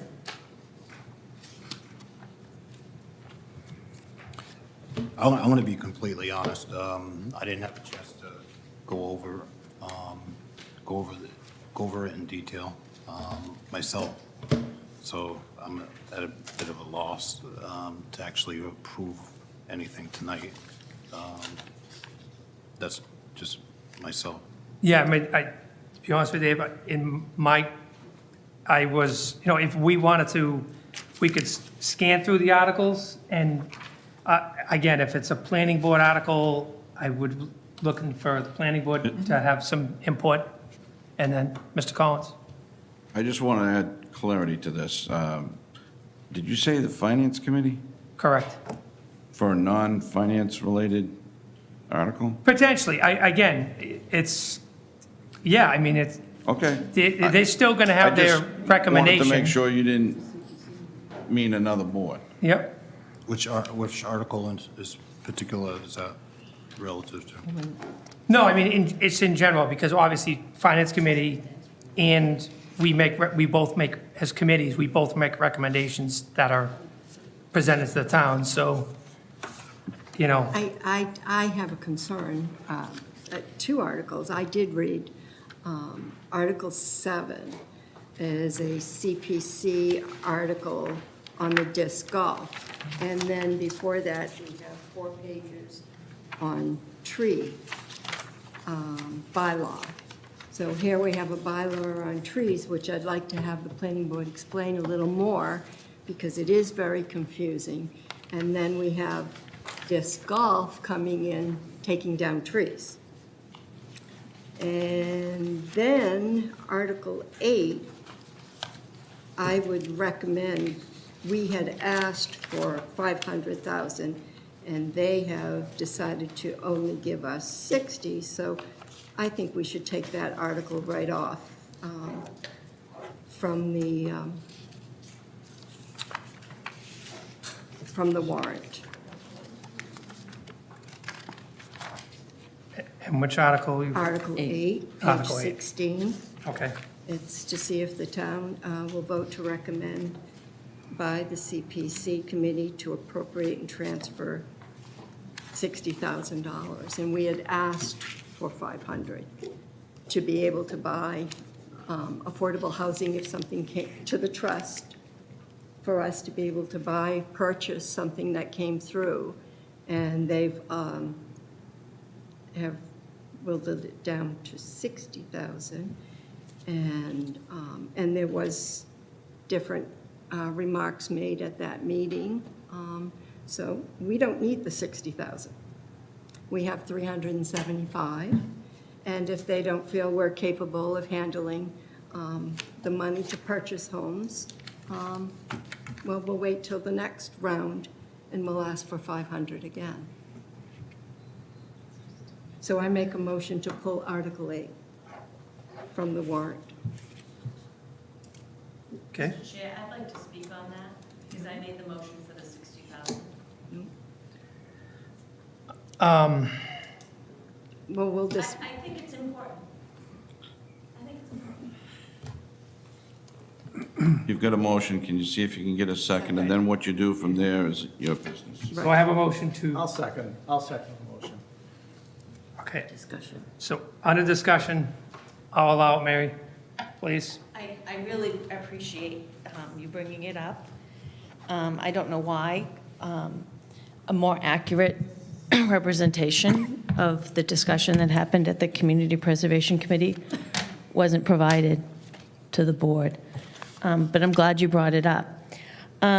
So on May 4th, that application came to the Community Preservation Committee. I'm not the chair, I'm a member. I represent the planning board. I asked the person who was representing the trust for a list of addresses that the $500,000 was going to be used for, and That was me, by the way, just so you know. and I wish this had, I wish I was Well, able to speak. I don't want to get into it here, Mary, Right. but I am not very happy with This is my your problem. decision. Person's talking, Sorry, please. just, This is my problem. I wanted to talk to Wayne after the meeting about this, but now here we are. After the trust meeting, you mean? No, today. You wanted to talk to me today after the trust? I asked your chair if you needed me there to explain anything more after the trust voted for the 500. She indicated, no, you don't need me there, I'm all set. Okay. Where a lot of those questions could have been answered that you asked. Okay, so I asked for a list of addresses on May 4th and a priority. There was a long form that came to us and a prioritization of the projects. It was also to be noted that on May 4th, the trust hadn't met to authorize the submission of the application for the $500,000. The CPC convened on June 1st. Again, the trust had not yet convened to authorize permission for the application to be submitted. I again asked for a list of addresses and the projects to be prioritized. So on July 6th, when that information still was not provided, and I did call the town administrator's office All right, again, and it's- left a message Mary, for, I'm going to complete this I know, but because just- this is causing me some angst in the room. People are giving me a hard time. I called the town administrator's office and asked for that information, and I still didn't get it. So by July 6th, when this question about capacity of the trust came up, I was very clear that I was not going to go forward and recommend more money because we had just given you $550,000. I wasn't comfortable going forward with another $500,000 without a plan, a written plan, at least a list of addresses that you would use that money for, and a list of priority projects. That information wasn't provided except for two. And that was only because I went to the trust meeting and I knew, sitting in the room, you had authorized a feasibility study for the old VFW land and a traffic study for Old Barnstable. So that's why, that was the logic behind my motion. You know that people in this community, myself, and I'm going to bring up her name, Arden Cadron, have offered to provide expertise in this matter. We have professional expertise on this matter. The only time that that's been accepted is when the legal paperwork for the declaration of the trust, which is a real estate trust, that got enacted. They took my advice. But otherwise, you guys don't listen to me. So for me to fund a program that can't even give me the list of priority projects and the addresses is just too much for me, Carol. And I don't mean it looks like you're upset about this. I am. But usually trusts come once a year to a CPC. You came twice. And for the information that I requested, which I didn't think was that much of an ask, that information wasn't granted to me, so. Not to your liking, but it was given to you. We What- gave you can I- priorities. can I No, we have- gave you 209. We gave you the project over on, in back of. Wayne, so with all due respect, I get it, and Mary, listen, I appreciate it. You said what we asked you to do for clarification and your reasons why. So, and you mentioned, to be fair, you mentioned you're an angst and frustrated about the whole situation. Well, to be honest with you, so am I with the disrespect and the snickering that goes on during our meetings. And this constantly happens. So with all due respect, I don't attend a planning board meeting and snicker and talk during your meetings, and I never have, and I never will. So I would appreciate Well, it thanks if... for cleaning my clock in front of the town, John. Yeah, well... Because that's going to keep continuing, okay? I'm sure it is. I Thank you mean, very much, the Mary. comments by Mr. McKelvey Thank you, Thank you very much, You brought Mary. it up. Thank you very much. Was inappropriate about Thank the you very trust. much. I think I was just really disrespected by you, sir. So you have a motion. I have a and motion, first and a second, To to remove Article 8. Any discussion? I'm not sure.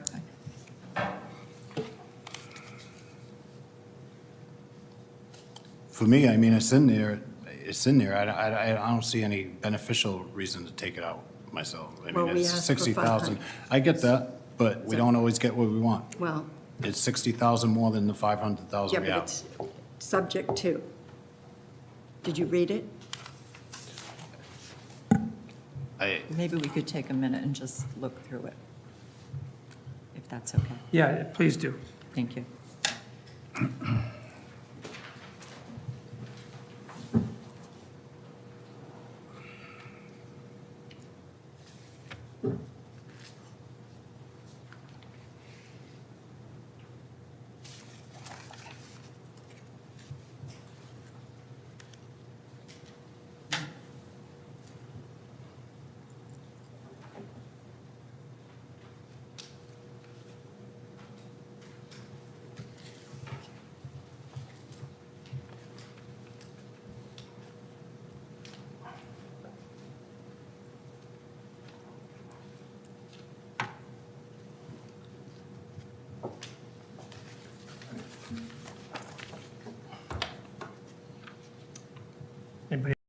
ask Under- Michaela a question? Michaela, you were at that meeting. I was. Did you vote for or against? I voted, For the 500 or? the 500 never came up. So there wasn't, honestly, the opportunity to vote for that. It's the first meeting of the CPC I had attended.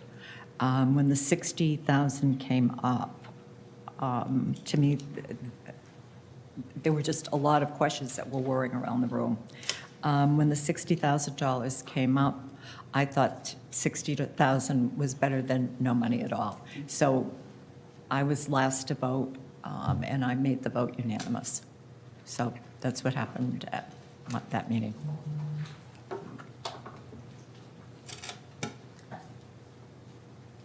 Let's vote. Any discussion? Nothing further. Nothing further? I- All right. Well, actually, I hate to belabor this discussion, but I do have a question. And I guess my question is, Carol mentioned that she wanted this read in its entirety. And what you're objecting to, I'm understanding, is as recommended I'm by... objecting to the 60,000. Okay, I thought there was something in here you were objecting to in addition. No, Okay. we asked for 500. We're the housing trust. We want to be able to purchase property when it comes available. That's the whole idea of having the trust. I'm sorry, can I be recognized? Oh. Thank you. I have expressed my concern that, and this has nothing particularly to do with Article 7 as it stands, but I've expressed my concern that we're asking for $200,000 for a recreational activity, and we're only looking for $60,000 Yes, for exactly. affordable housing. I agree. I do believe it sends a really unfortunate message to put affordable housing at that level and Thank you. and have them on the same warrant. Thank you. I would agree. I agree. I agree with that. I think that's kind of the point I'd like of... to remove both. I'd like to say, I don't think you should. Mr. Chair, Sorry, I Carol. would like to address that because that's misleading. Mr. So, Chair? so we have a first, we have a second. Any further discussion On Article number 8 being removed. on Article number 8 being removed from the article, Yeah. from the Take a warrant? vote. Start it off with Michaela. Yes. Yes. Yes. David Whedon, no. And I'm a yes. And since Michaela brought up Article 7, I think we should also remove Article 7 at this point in time, $200,000 for disc golf when we have so much other stuff on our plate with wastewater. I make a motion to remove Article 7. So that is a motion. Do I have a second? Mr. Chair, I'd like to make comment. Real quick. I think you need a second I'll second for the point of discussion. Thank you. Mr. Chair, I'd like to make comment real quick. Mary, I'll allow it. So anyways, as you Please. know, CPC has these 4 categories it can be used for. So recreation, that money needs to. The reason why that project was funded is because they came to all the meetings and answered all our questions. Thank you. Thank you, Mary.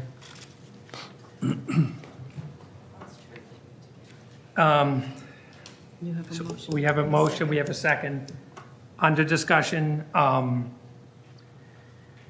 I do think, I can't say I don't have a problem with the $200,000, but I'm also a big advocate for outdoor activities, whether it be pickleball or not, other activities as well.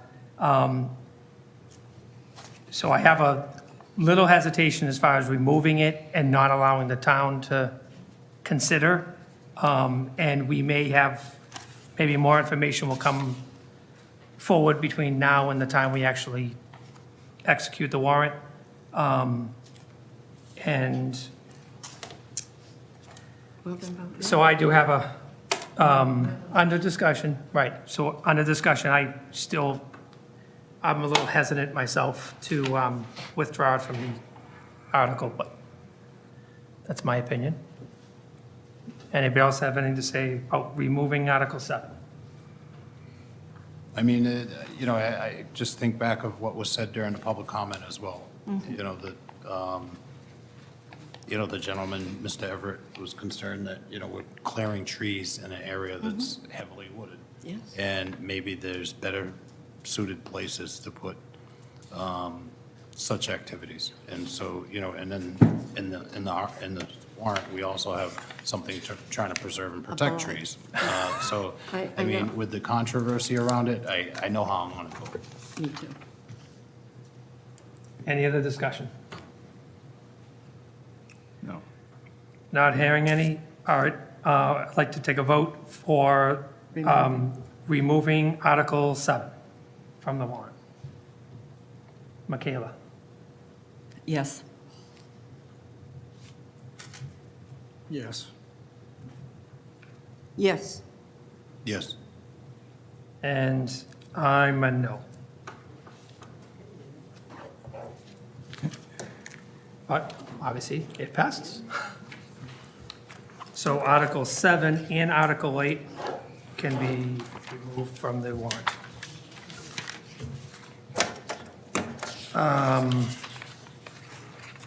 Does anybody want to jump into like a discussion of any other warrant articles, or we can We can wait to. wait till the next meeting? At the next meeting, will we have the planning board here? Because I have some questions, so. Yeah, we have so- The next meeting, we're going to need. I think I think that article with the trees is, for me, it's a little intense and there's a lot to it. And I'm assuming if the board is okay with it, maybe we can talk about having them in if they have had an opportunity to digest it as well. Maybe they haven't yet, but by our next meeting, if they have had an opportunity to digest this article. We submitted them to you. No, I know, but you, 1 through 5, invite us in. all, so, 1 through 5. Thanks, Mary. We wrote them, invite us in. so if they're good, we'll invite them in to discuss.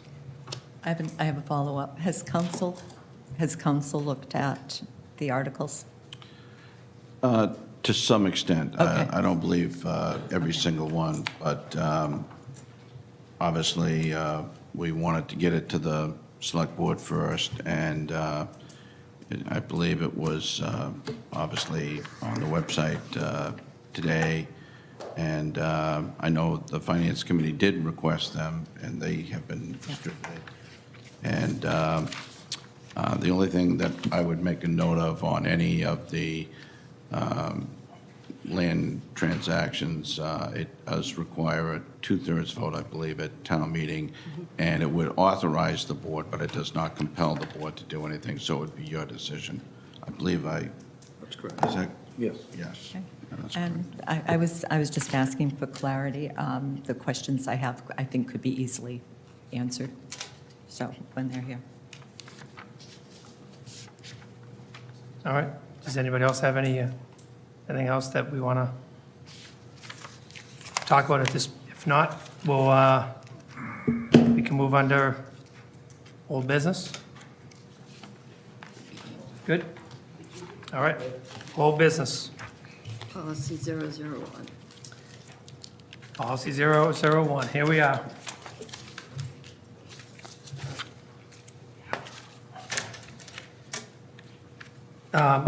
Michaela, if you don't mind, I believe you had something written out at our last meeting, and we pushed it off to this meeting, so I do. if you have a suggestion Well, for, I have a suggestion for, I think, the intent, and if I have it wrong, just disregard it, but for the preference of associate moving forward to full. So I'm on the second page, just under the categories of recommendation. Okay. And I think it could say associate to full member, colon, when interested candidates are ranked equally, preference will be given to any associate member. And as I said, I was just trying to capture what was said. That's too good. That sounds fair, and it's yeah. right. It explains It's precise, preference. it's, Exactly.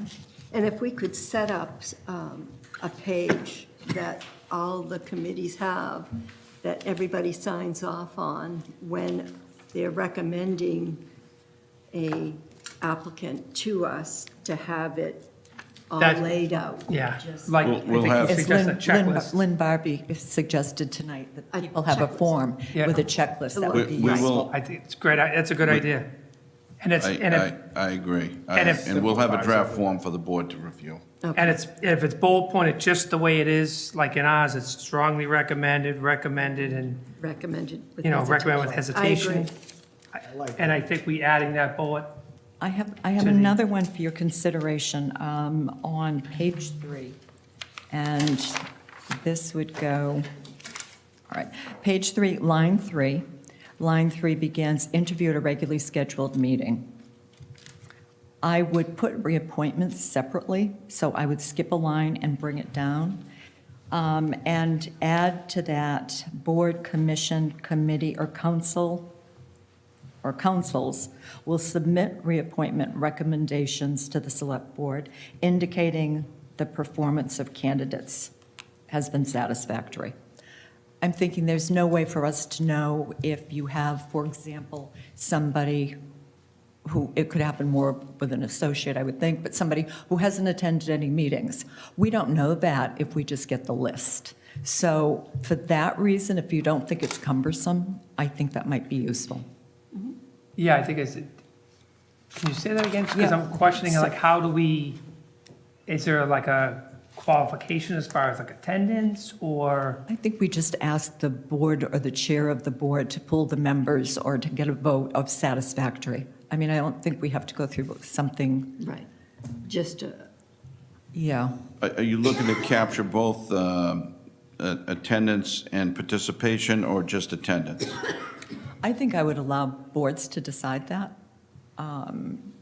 we don't Although- need to decide. we're not deciding it. They need to decide it No, when no, they no, send I it to understand us. that, but they're going to ask me, Yeah, what are you expecting? And what is And the only expecting? way I can They're tell per- them is if I get it from Okay, you folks. let me try it.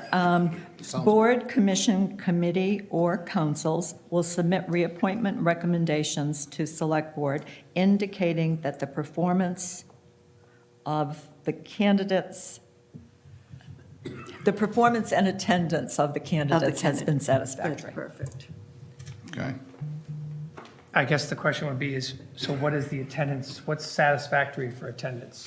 I think it's, Because I know that's what they're going to ask. okay, it's, 75%? I believe it's spelled out, and I could be mistaken. I think, never mind, I'm not going to guess. It is spelled out. So we can go back and look at that. Well, and it's our policy, so is it, would it make sense for us to put in a percentage of attendance? 75, 70. Is 75% fair? 1 out of every 4 meetings, missing 1 out of every 4? Is that, I don't know if associates have to be there that often, do they? I don't know. Yeah. I mean, if the language stipulates already, then I'd prefer we be consistent with what's already existing language. yeah, I mean, I just, Yeah. instead of I don't know making where more it is work. either. Instead of coming up with Yeah. a whole nother arbitrary. can, actually, so, Mr. Collins, you're going to go back and have like something, recommendation for us for the next meeting.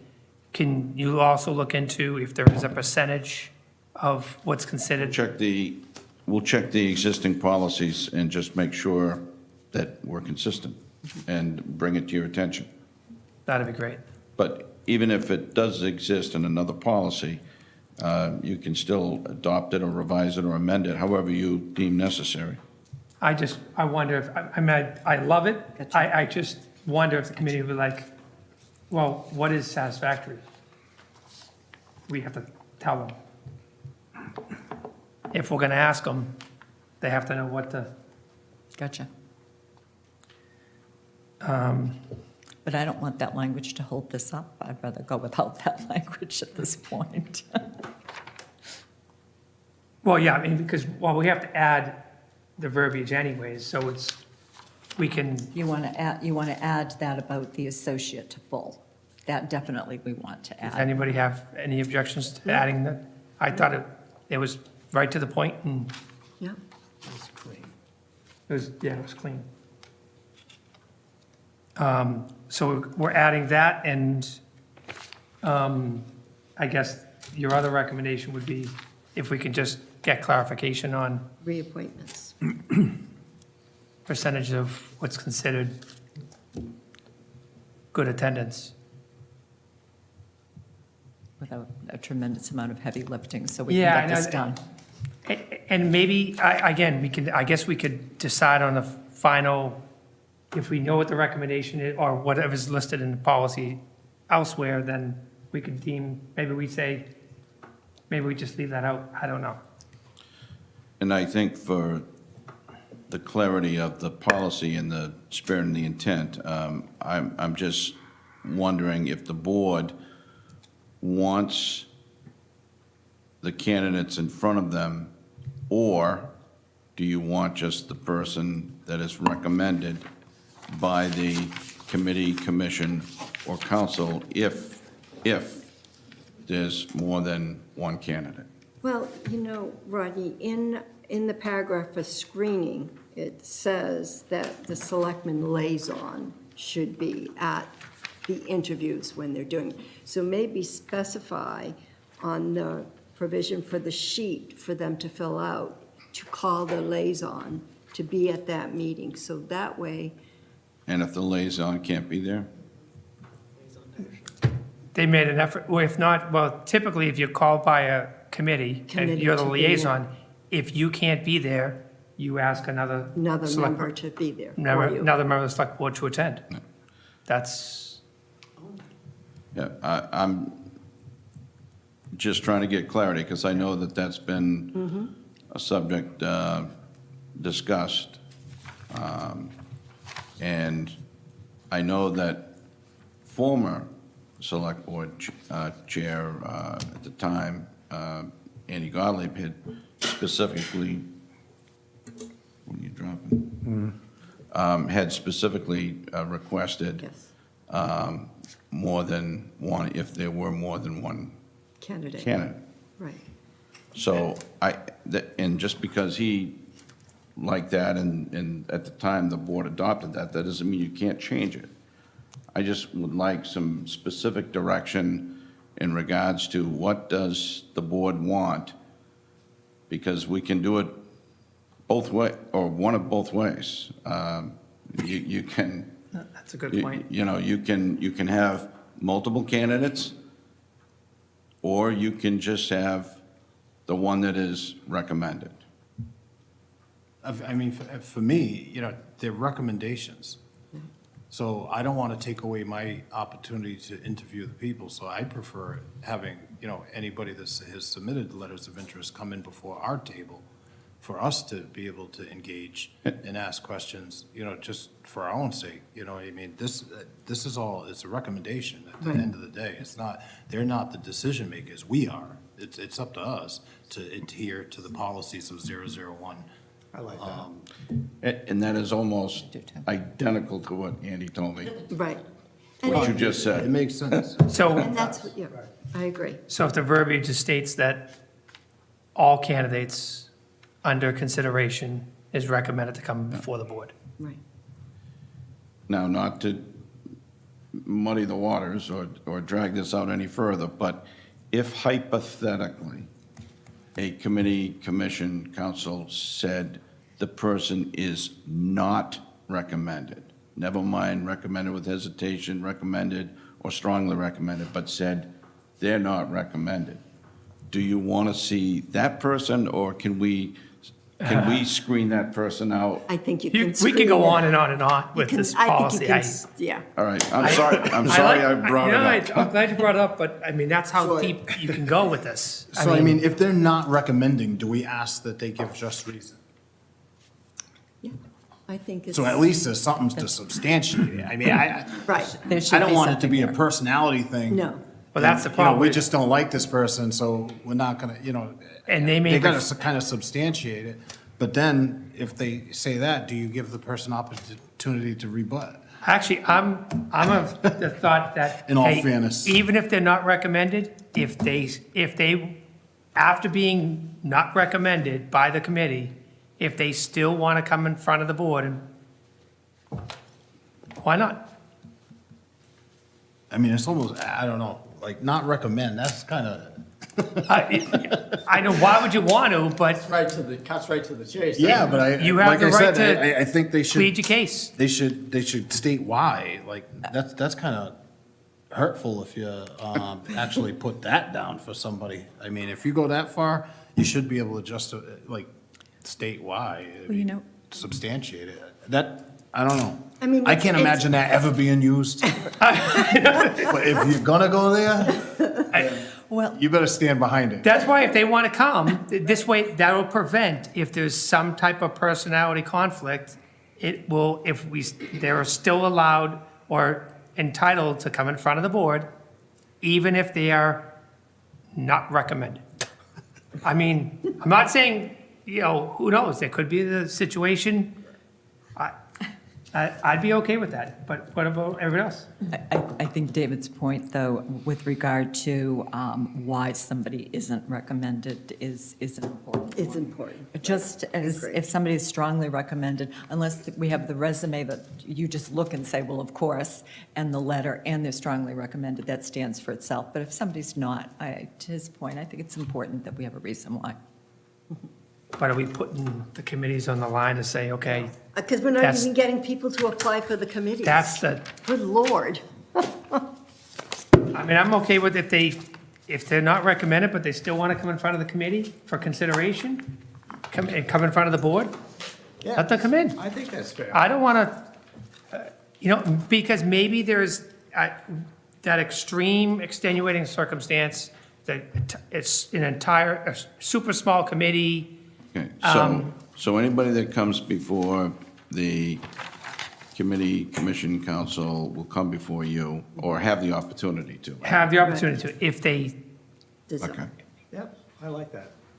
but if they decide not to, that doesn't mean we can't vote on other candidates. If there are extenuating circumstances, we may push off the vote because a family emergency or something, but but if someone is not recommended and they don't show, that doesn't mean that we're gonna push off a vote because, you know, they probably wouldn't, the likelihood of them showing, but like you said, a committee checking off that box would be probably a tough go. I'm so excited we have the policy.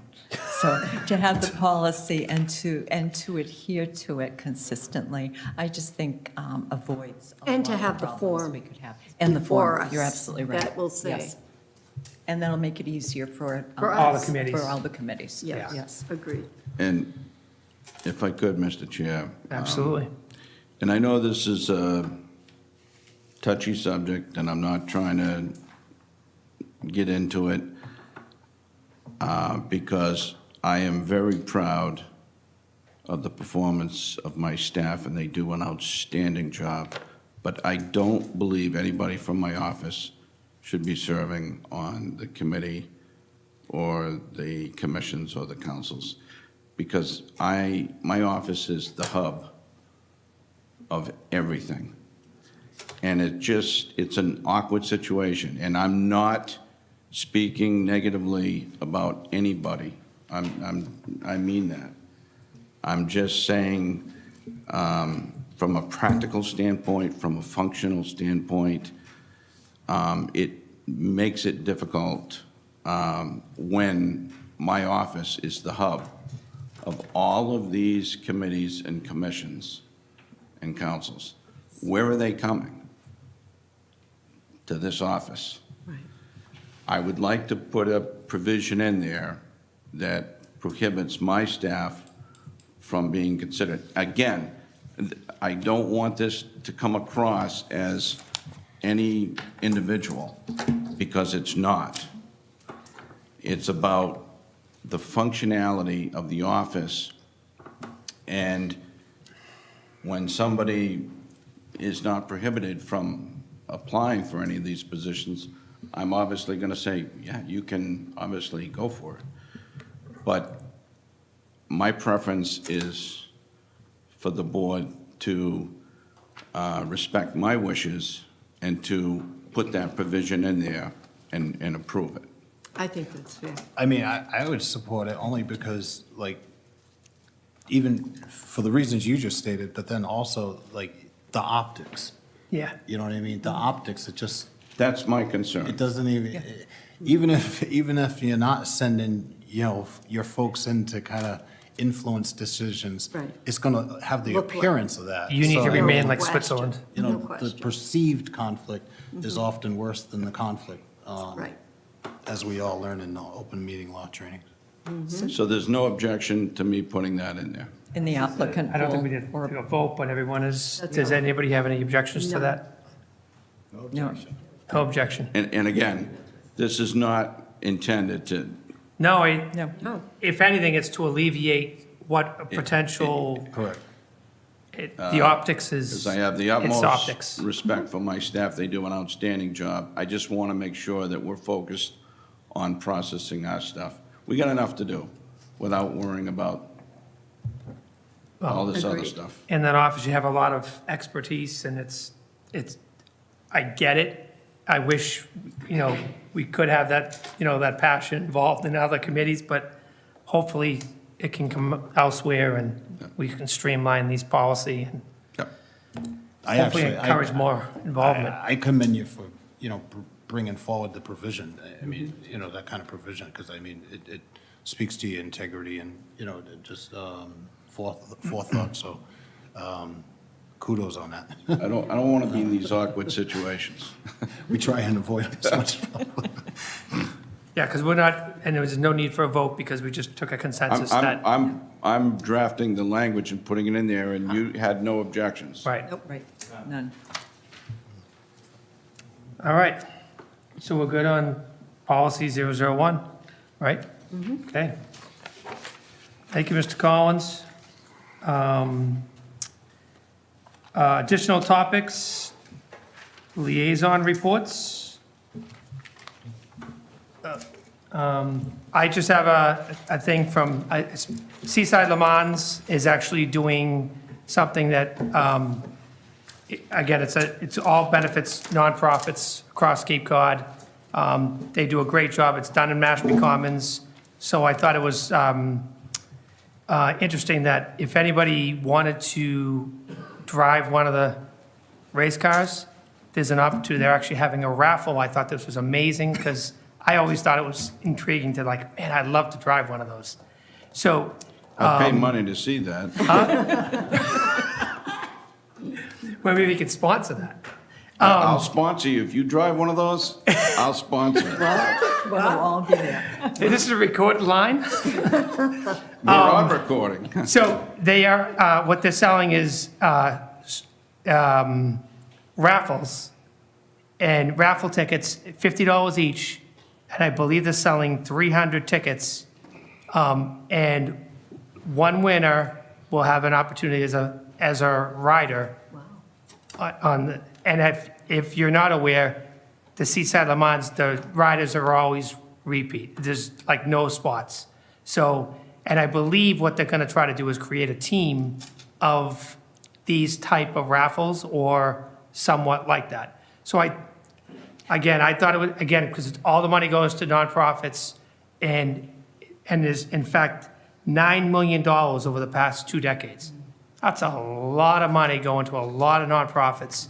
So I thought it was worthy of, mentioning. And again, it's through the Seaside Le Mans. And When's the raffle? if you go online to, Seaside Le Mans and the whole thing, you'll see the raffle on there.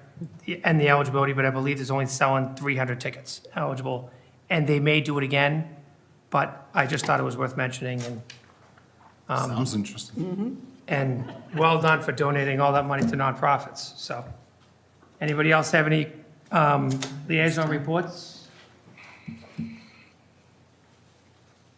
Water quality?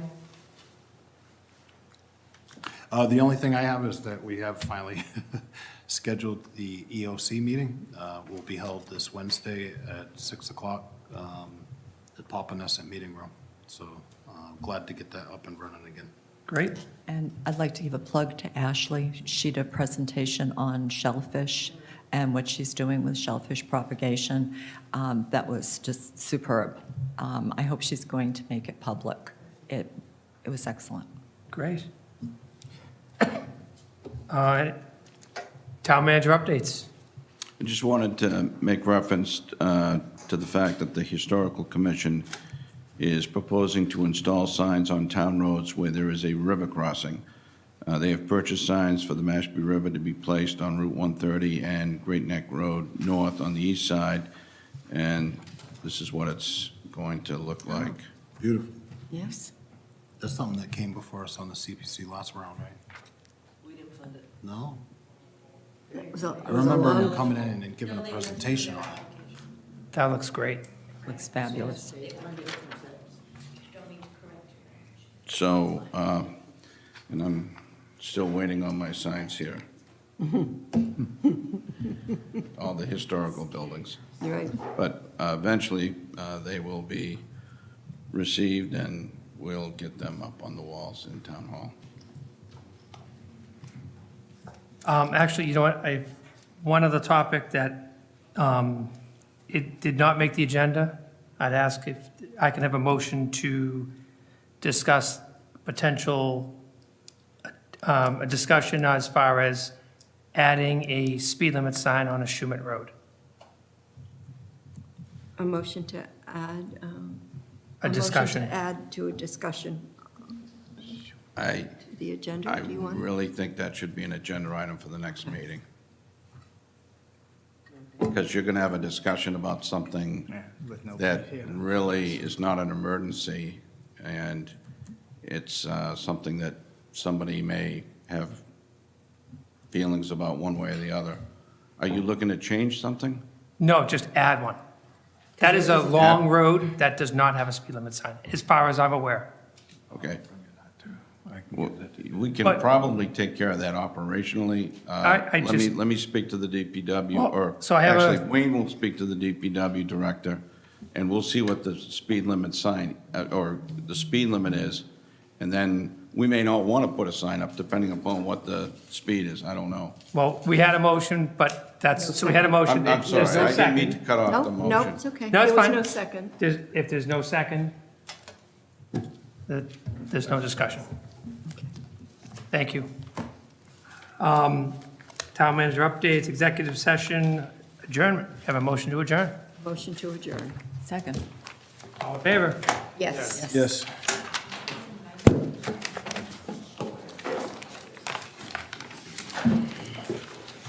Dave, I seen your eyes light up about the Seaside Le Mans. You, literally, you were like,